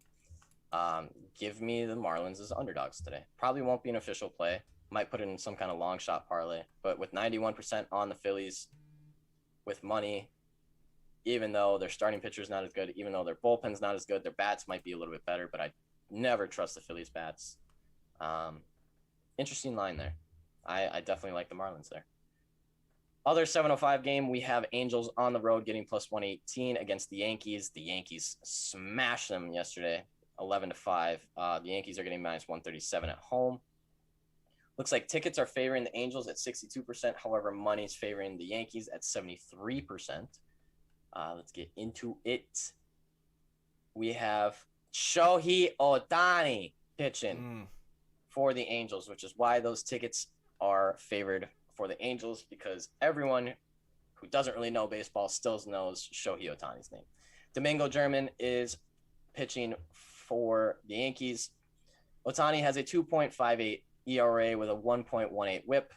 German has a very similar whip of 1.21. However, ERA is about almost 2 points higher with a 4.32 ERA. Ohtani will probably go 5 to 6 to 7 innings. German will probably do the exact same. Let's see how they've been in their last three.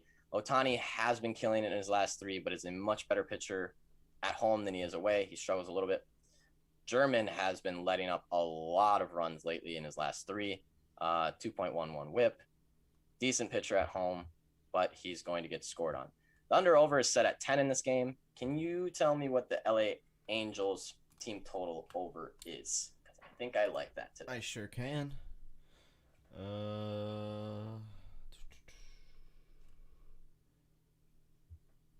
LA Angels over 4.5 at -107. I like that line. Yeah, that's friendly. I'm not sure. I don't trust the Yankees against Shohei Ohtani. He is a very good pitcher. He really is. And I'm not just saying that because of his name. He truly is a very good pitcher. Good God. His stats are unbelievable. Anyways. Yes, I like the Angels team total over in this one. Maybe the game total over as well at 10, because I think that the Yankees can get into the Angels bullpen and do some damage like they did yesterday, especially giving them 11 runs yesterday. That's probably why they have Shohei Ohtani starting, so they can not get so far into their bullpen, because they know he's good for 5 or 6 innings. So they only have to work 3 innings worth of bullpen. Angels first 5 may be interesting here as well, because I don't think German will hold his own extremely well, and I think Ohtani will. So Angels first 5 money line or Angels team total over, I both like. Yeah. Moving on. Next game. 7:07. We have the Mariners and the Toronto Blue Jays. I got another 7:05 too. Oh, is there a 7:05? Marlins Phillies. Oh no, we already talked about that one. We got that. Oh, shoot, I forgot. Silly goose. 7:07. We have Mariners on the road at +215. Blue Jays at home getting -250. It looks like Blue Jays getting 79% of tickets and 79% of money. Wow. So getting stacked on a little bit, but nothing too crazy. Spread knowledge has the over in this game at 10.5. Don't worry, they're only pulling their stats from April. Oh, So not too bad. it's actually the season. Not worth yelling at them for. Justice Sheffield is pitching for the Seattle Mariners. He has a 5.69 ERA with a 1.66 whip. That is awfully high. Matz is pitching for Toronto. He has a 4.26 ERA and a 1.35 whip. I would think the Toronto Blue Jays bats explode today. They did lose 3-9 yesterday, but their bats in the past 10 games have been. Oh, sorry, that's Seattle. Sorry. Toronto won yesterday 9-3. Their bats in the past 10 games, listen to this: 9, 5, 12, 5, 9, 3, 2, 7, 10, 1. Now, they haven't played great pitching teams in this stretch, but that is a shitload of runs. That is a lot of runs. Mariners bats are not terrible either. 3-5, 3-9, 2-2, 6-6, 5-6. So they're doing pretty well themselves. The over-under in this game is set at 10.5. What's Toronto Blue Jays team total over? It's got to be 5.5 at something, right? Maybe plus 100. Blue Jays. Let's see. 6.5 plus 117. Yikes. So what's the Mariners team total over then? 4.5 plus 120. Ooh. Yuck. Don't touch either of those team total overs. If you do want to play something this game, I do think the Blue Jays wins. However, minus 240 is way too much. Minus 250 on DraftKings is way too much. You'd have to parlay that with something else, maybe 2 other teams. However, my lean for this game will be the game total over at 10.5. I believe it's set at. I think both teams can score some runs. Blue Jays bats have been incredible. Mariners bats have not been terrible. And Matz is not, he's a good pitcher, but he's not overly incredible with a 4.26 ERA and a 1.35 whip. He'll probably give up a couple. That bullpen may give up 1 or 2. So expect Seattle to score 2 to 4 and Toronto's bats to really light up. But I don't like Lane having to lay 7 runs to win your bet. That's absurd. Even though I think they could do it. That is my lean for that game. Moving on to Kansas City Royals and Red Sox. Let's go. It looks like today could be another Dirty Sox parlay with the White Sox and Red Sox. We are 2-0 in the past 2 days on that parlay. Quickly becoming my favorite parlay delay ever. But let's jump into it. Looks like the game total is set at 11, so there's going to be some shit going on in here. Red Sox at home getting -162. Kansas City Royals on the road getting +135. Red Sox, 75% of tickets, 81% of money. That is a stack, but honestly, I was expected to see a little bit more. Martin Perez is pitching for the Boston Red Sox. Mike Minor pitching for the Kansas City Royals. Minor has a 5.12 ERA, but a 1.26 whip. So that's a very low whip for having almost a 5 flat ERA. Perez, on the other hand, Perez is a 4 flat ERA, but a 1.44 whip. So even though Perez has a point better ERA, he actually has a much worse whip. So this could be interesting. It looks like Perez will go anywhere from 3 to 5 innings. He averages 4.2. Mike Minor will go anywhere from 5 to 7 innings. He averages 5.2. Of course, depending on if either gets shelled. Perez is kind of the same pitcher no matter whether he's on the road, at home, last 3. Not as good in his last 3, but not significantly different enough to really say anything about it. Mike Minor, on the other hand, his last 3, he has been struggling with a 1.73 whip and a 7.79 ERA. I just trust the Red Sox a lot more than I trust the Kansas City Royals. Yeah. I think this is a good spot for them. They're not getting overly stacked on by the public. And for the Boston Red Sox to be getting -162. Now, the series has been tight. The Red Sox have only won both of these games by 1 run each. Both times they had to come from behind to get it. But the Kansas City Royals can only hang on for so long. I feel like their bats are starting to work. However, it's still the Kansas City Royals. They still are a bad team. They are 15-26 on the road. Boston's 25-17 at home. Give the starting pitcher nod a little bit to Kansas City, but it's still a Kansas City starting pitcher. It's still the Kansas City bullpen. It's still a Boston Red Sox starting pitcher. It's still the Boston Sox bullpen.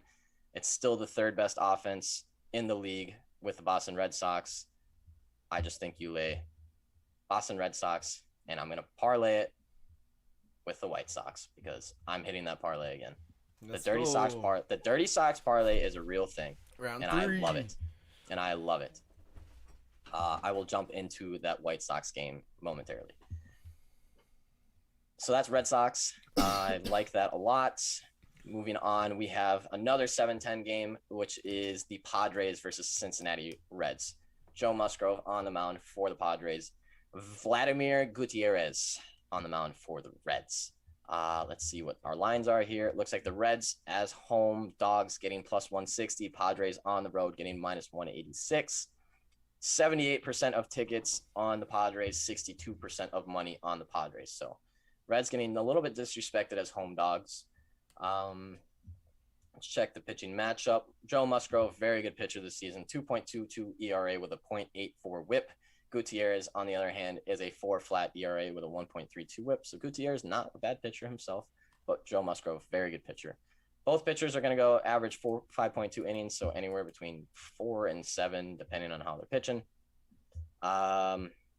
Musgrove, very good in his last 3 starts, very good at night. Not bad on the road either. 1.86 ERA in his last 3 with a 0.83 whip, basically right on pace for what he's done all season. Gutierrez, on the other hand, has struggled a little bit in his last 3 with a 5.29 ERA and a 1.53 whip. The game total is set at 10. I do not like anything here. I don't trust the Padres to lay money on the Padres. I don't trust the Reds bats enough to go the team total over because Padres pitching is good. I don't trust the Padres team total over because even though the Reds bullpen is terrible, even though their pitching isn't great, the San Diego Padres will just occasionally put up a dud during games. I don't like this game. I think this is an absolute stay away game. I don't even have a lean for that game. Besides maybe the under, because I don't think either team's bats will be great. Actually, now looking at that under set at 10, when you have Joe Musgrove and then Gutierrez, who's not a bad pitcher, consider the fact that Padres bats don't work incredibly well. Although they have been in the last 10. Yeah, this is just a stay away game. I don't like it. I don't like it at all. The next is Mets and Braves. We hit the under on this game yesterday.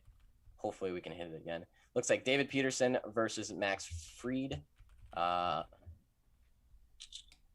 Let me find the lines.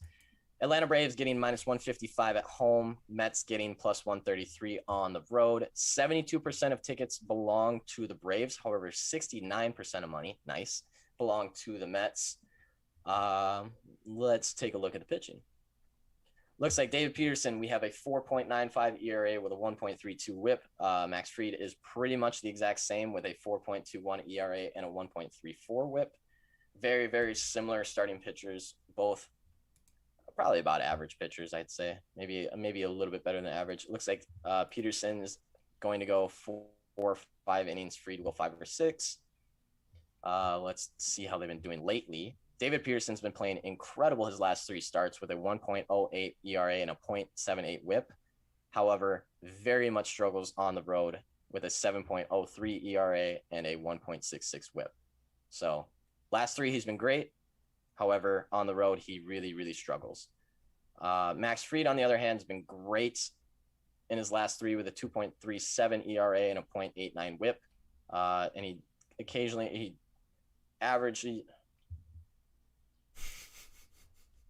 normally does better at home than he does on the road with 3.63 ERA and a 1.21 whip. Really surprised that this game is set at 9 once again. The Mets bats do not work very well. I'm looking at David Peterson's stats. Let me get back to just a second. In their last 10, they have gone 4-4-2-4-1-2-7-0-0-4. I bet their team total over is probably at 4.5 today. Am I correct? I would assume I'm correct on that one. It might be 3.5 actually. Let us see. Might be worth checking on. Either way, I don't like their team total over. I don't like the game total over because the Mets do have pretty good pitching. Atlanta Braves do have good bats. However, in their last 10, they've gone 3-4-1, 3-3-3, 1-2-1. Wow. Atlanta has not put up over 4 runs in their last 10 games. Well, in that case, Atlanta's team total under is 4.5 at -103. Interesting. The Mets are 3.5. Give me game total under on this once again. I think we're going to go for a second day in a row on the under in this game. It looks like it's a little juiced, under 9 at like -125-ish. So, I don't like the juice on that necessarily, but I do like the bet quite a bit. Under 9's getting -117, not bad at all. I do like that bet. I liked it yesterday. I like it again today. I just think that these two teams should not be getting a game total over 9. 8 would scare me a lot more, but 9 seems a little bit too high. They got 7 yesterday, and I can't even tell you what they got the day before. But yeah, like the under, leaning under on that one. Maybe an official play. We'll find out.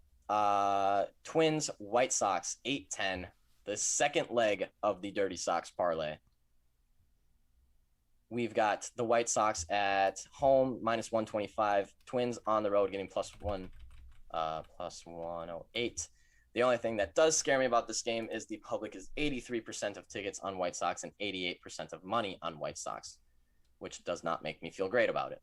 However, Bailey Ober is a 4.64 ERA with a 1.31 whip. Cease. It's got to be Cease. It's got to be Cease. Cease pitching for the White Sox. A little bit better ERA at 3.81, but the exact same whip at 1.31. Looks like Ober will probably go 4 innings, 4 to 5. Cease will probably go 5 to 6, depending on how they do. Not a ton of stats. Actually, Ober is a great pitcher on the road, but we just don't have really a sample size to be talking about it. He's pitched 5 times this season. He's pitched quite a bit in the past month or so. 4.1204 earned runs. Hits are 5.5716. Doesn't walk a lot of people. Lets up a couple home runs here and there. Kind of just like a decently solid pitcher. Nothing special. Cease, on the other hand, also kind of nothing special. Pitched a lot more. He's kind of sporadic. He's either going to go 0. He's going to give up 0 runs or 5 or 6. It looks like he's kind of like nothing in between. He's been going for anywhere between 3 and 7 innings lately. He's he's a very sporadic pitcher. Minnesota's bullpen's terrible. The White Sox are the better team here. I don't think I like a team total over on anything here. However, White Sox is probably 4.5 at decent money.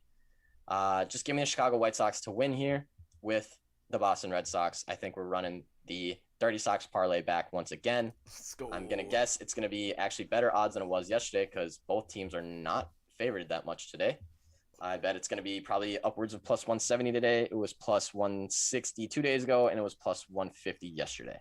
So this could be our best odds. And I like both of these teams. I love fading Minnesota. We all know I love it.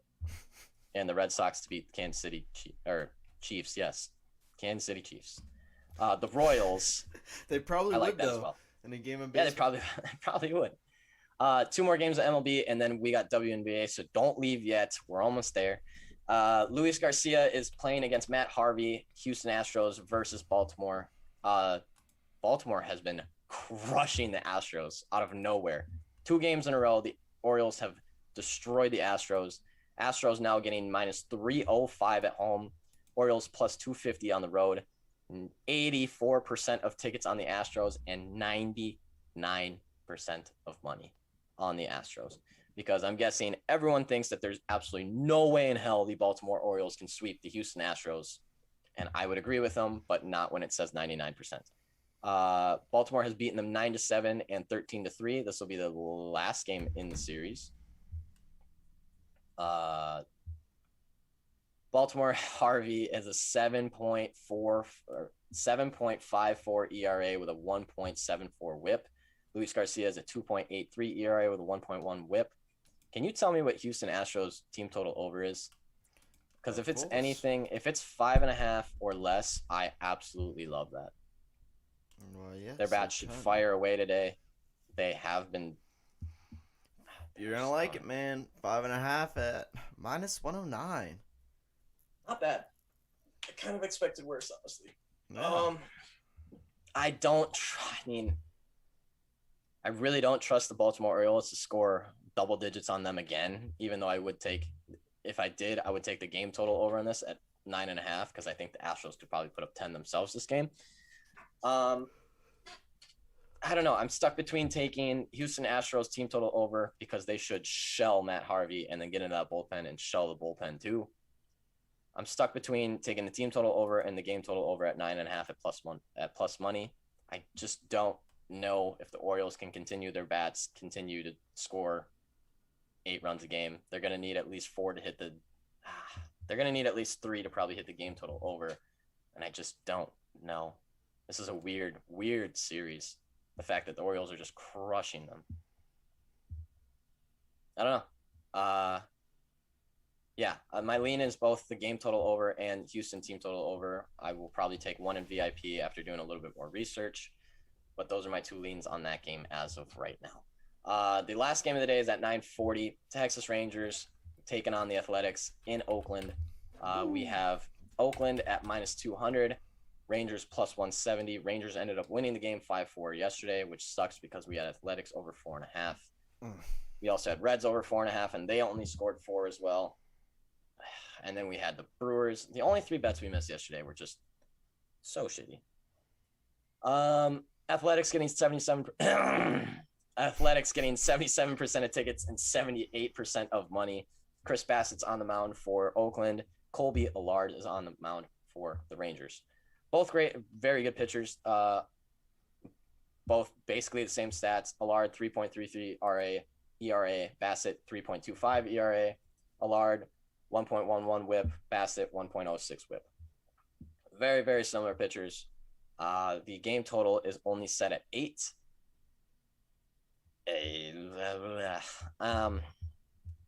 Let me check the pitchers in their last 3 and everything. Both been very solid last 3. Both solid on home and away turf. Just there isn't really an angle in this game at all, it seems like. I definitely give the nod to Chris Bassett a little bit just because of the name and the player in general. However, Allard is no slouch by himself at all. I think that the line at minus 192 is way too juiced for Oakland. It should be probably minus 150-ish, minus 160-ish. I think the only reason that line is laid like that is because Texas is 11-27 on the road, even though they just won on the road last night. Oakland 25-19 at home. I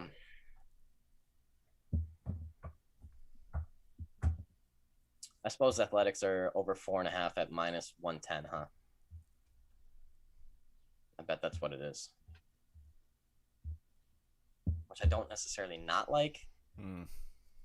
But I don't know. I think this is a stay away game. I really do. Which just sucks because I love betting on the Athletics, but I think this is just a stay away game. Allard is too good of a pitcher. He's only going to go for 3, but the bullpen isn't bad themselves. They're kind of middle of the pack. Athletics bats have not been impressing me that much lately. They've got on 4, 6, 5, 0, 5, 3, 13, 3, 1, 5. So they're kind of sporadic. I don't know. I think it's just a stay away game. We have enough bets out there today. We have enough leans out there today. If I were to take anything, it's probably that Oakland team total over, but I don't trust it enough to lay it down. Yeah, and that's it for MLB.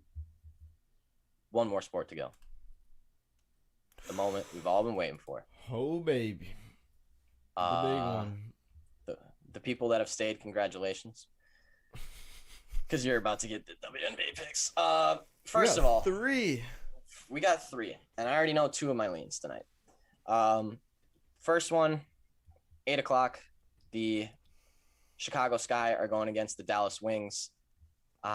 This is going to be an interesting matchup because the Wings are underrated and the Sky have been streaking very well, even though they just got crushed by the Sun. It looks like the public thinks that the Wings are absolutely going to win this game. They're getting 88% on tickets and money, which is very interesting. They are a very good home team, which they are at home tonight. However, the Sky have been a dominant force in the past 6-7 games. It looks like on covers, the Sky are actually getting favored a little bit. Really no injuries tonight. We don't have to worry about any of that. There's some trends and things going on. Besides their blow-up game against the Connecticut Sun, the Chicago Sky have looked incredible. They beat Indiana by 6 and then only beat them by 4 the next time, but then they went against the Lynx and beat them by 16, beat the Sun by 6, beat the Sun again by 10, beat the Liberty by 20, then beat the Liberty again by 23, and then lost the Connecticut Sun after playing them for the 3rd time this season. They lost by 16. And Connecticut Sun just got a couple key players back, so I understand why that happened. My lean for this is the Sky to cover 1.5. Yeah, but I'm going to have to do a little bit more, see where the public's going, because I do not like betting against the Dallas Wings at all. I think the Chicago Sky, a very good team. I think Dallas Wings are very underrated and a very good team. I lean the Sky, but I'm going to have to do a little bit more. That's definitely not official. The over-under is set at 165. I love the under in that. I absolutely love the under. That actually may be an official play itself. Sky Wings under 165, absolutely. The over-under for Chicago is 8 and 9 on the under. The over-under for Dallas is 5 and 10 on the over. So both teams like to hit the under. Chicago Sky have a great defense. Dallas's offense is good, but can be sporadic at times. They've put up 85, 89, 70, 95. Yeah, so they can put up points, but Chicago Sky defense is very good. And Candace Parker is completely healthy and making a huge difference for that team. Huge difference for that team. So I lean Sky -1.5. Definitely not official. I definitely lean the under in that as well. Also not official. Got to do a little bit more. But 10 o'clock, we have, hang on, let me get back to where I was. We have the Lynx and the Mercury in Phoenix at the Mercury. Mercury getting favored 3. Looks like tickets and money split exactly 50-50. I love the Mercury here. Diana Taurasi is back in, looks like mid-season form already in her first game back. I think she dropped 27, 4 and 4. The combination between Diana Taurasi and Brittany Griner is unbelievable, especially at home. Phoenix, it's gonna be a great night in Phoenix. The Suns play, the Mercury play. Shit's gonna be popping in Phoenix. Yeah. I think the Mercury absolutely cover 3 against the Lynx. I think the Lynx are also like definitely no slouch of a team. Also a good streaking team. However, Diana Taurasi and Brittany Griner combined is impressive. Extremely impressive to watch. Extremely impressive to watch. I watched that last game. They're fluent. Diana Taurasi is easily the smartest person on the court at all times. I hope that she does what she did the last game, because if she does, there's no way the Minnesota Lynx beat the Phoenix Mercury. I think before Diana Taurasi was healthy, I would have put the Lynx to win this, but because of her, I think that the Mercury win this. That's borderline official. I'm pretty much ready to pull the trigger on that one right now. I don't think that line's going to change at all. The Sky one might change a little bit, but give me Mercury -3. The last game, which I'm going to have to do. The last game is the Las Vegas Aces versus the LA Sparks. Aces on the road getting -11.5. Sparks at home getting +11.5. There is no public money on this one yet, so let me check where Covers is leaning right now. It looks like they don't have any. They are slightly favoring the Aces, not by much though. The Ogumike sisters are still out for this game, it looks like. And then the Sparks have added a couple more injuries on top of that. Bria Holmes is questionable. Christy Tolliver is questionable. Not huge impact. Christy Tolliver is a bit of an impact player. She averages about 30-ish minutes a game, anywhere from about 10 points a game, another 2 rebounds, another 3 assists. Just kind of a player that is there. Nothing impactful, but definitely something they'll miss if she's not there, along with the Ogumike sisters, along with Bria Holmes. LA Sparks just don't have that many players if all these players are out. Like, they just truly, WNBA only rosters, I think, 13 or 14. Yeah. And when you have 6 people on your injury, I think the Mystics played with 6 players yesterday, by the way. Jeez. There was a couple last minute announcements, injuries, and I think one girl got in foul trouble early, and they played with like six women the whole rest of the game. It was crazy. That's brutal. Which is why the Sun just absolutely dominated them last night. I mean, they were going to dominate them anyways, but yeah. I want to check. By the way, for those watching, there is a very, very, very good Twitter account out there called Her Hoop Stats. Someone else showed me it, actually. They have a great Twitter account. They keep up on everything WNBA and NCAA women's basketball. Highly analytical. They deep dive. They do post-game coverage, everything like that. But probably the biggest thing for them... Oh, sorry. I was looking at... Sorry, just an announcement. The Phoenix Mercury have signed Bailey's Corporation as their official gaming partner, a deal worth $66 million over 15 years. Nice. That's pretty cool. What is this? Anyways, so Her Hoop, yeah, this is for the Phoenix Mercury. Anyways, Her Hoop Stats, great Twitter account, always gives out who is planning to play today, who is not. They're very good on injury reports. I'm just looking on their account right now. They don't have anything out, so I'm going to sit on that Las Vegas Aces game. But if all of these questionable players end up being out, I absolutely think that Las Vegas Aces can cover 11.5 because the LA Sparks will literally have like 7 players available to play. And the Aces will wear them down very fast. Very, very, very quickly. So like I said, going to have to wait a little bit on that one. However, I'm leaning the Aces to cover on that as well. I don't like being on all the favorites tonight, which I feel like I am. However, sometimes that's just the way it is. We took both favorites yesterday. They both covered. Ooh, that first half bet for the Atlanta Dream was money, by the way. Big time. It is 12-12. So Wow. get out of here if you need to. However, I am going to look through advanced WNBA statistics real quick just to see if I can find a lean for a quarter or a half for any of these teams.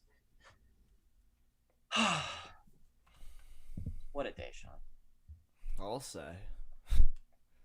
Fellas got a lot of work to do after this too. We gotta figure out our little link to get people into our now affiliated sportsbook BetUS. We got an email blast coming out. I think we will also have a WNBA package for the rest of the season coming out today. So that you don't have to buy daily packages for the WNBA, you can just buy the rest of the season, which I'm very excited for. Quite nice. Come on.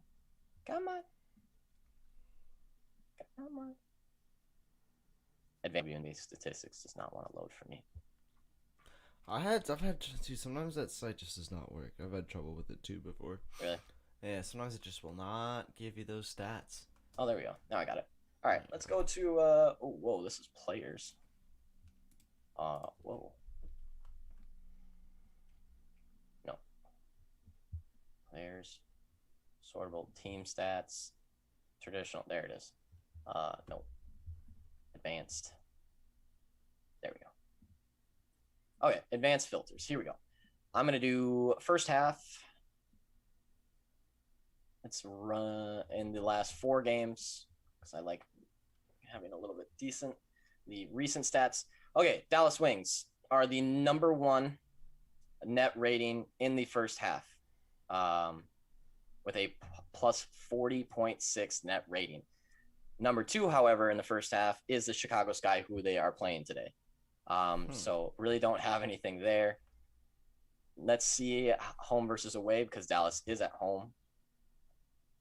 Number 1 and 2 is Dallas Wings and Chicago Sky. Let's see how Chicago Sky do on the road. They are second on the road, and Dallas Wings are. We don't have a play for the first half in that game. Is bottom line what we're saying. Those are both 2 of the best first half teams in the WNBA right now going at it. So I don't have anything for that.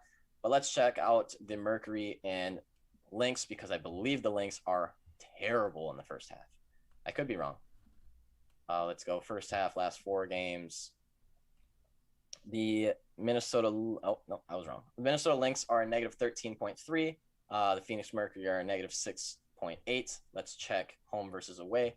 Home, the Mercury are about in the same spot. On the road, the Lynx are real bad on the road, minus 13.8.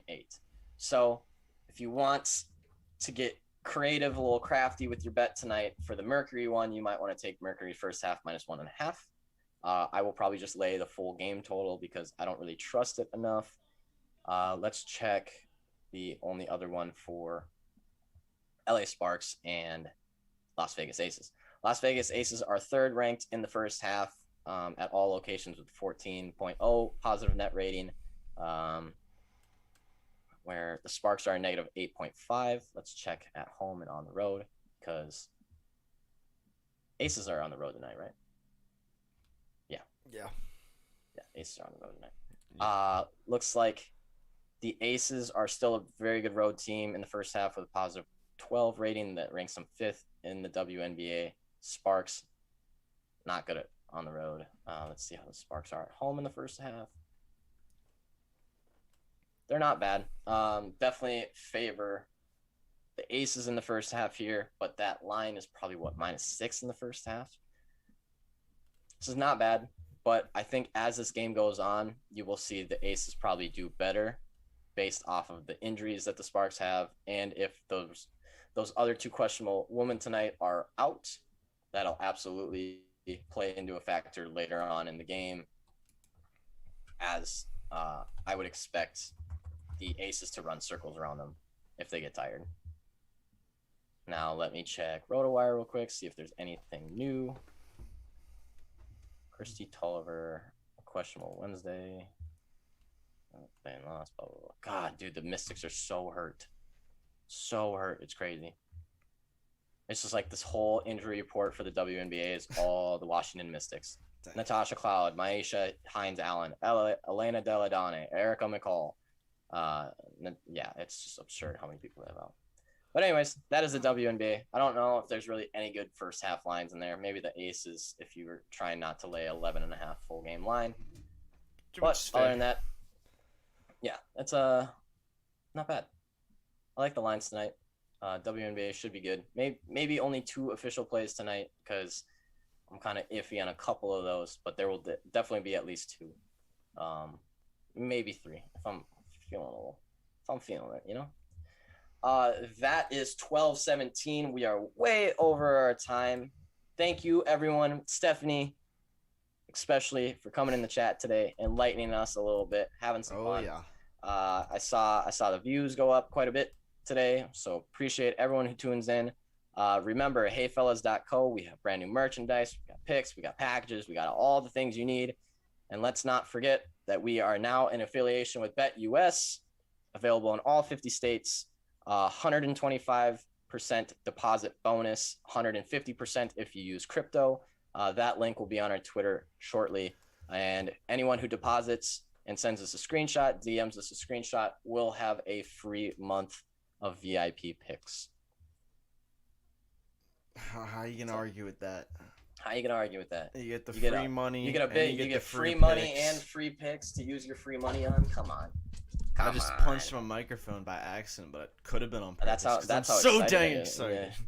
Yeah. VIP has been killing it the past couple days, so let's keep that streak going. It's gonna be a great week. Enjoy your Wednesday, fellas. I'm gonna enjoy mine. Let's everyone make some money today. VIP picks will be out in the next 45-ish minutes. Appreciate all you for tuning in.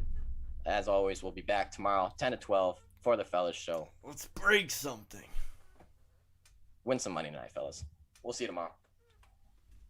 Can we break something? Just like nah. Alright, we'll keep everything fixed. Bye, fellas.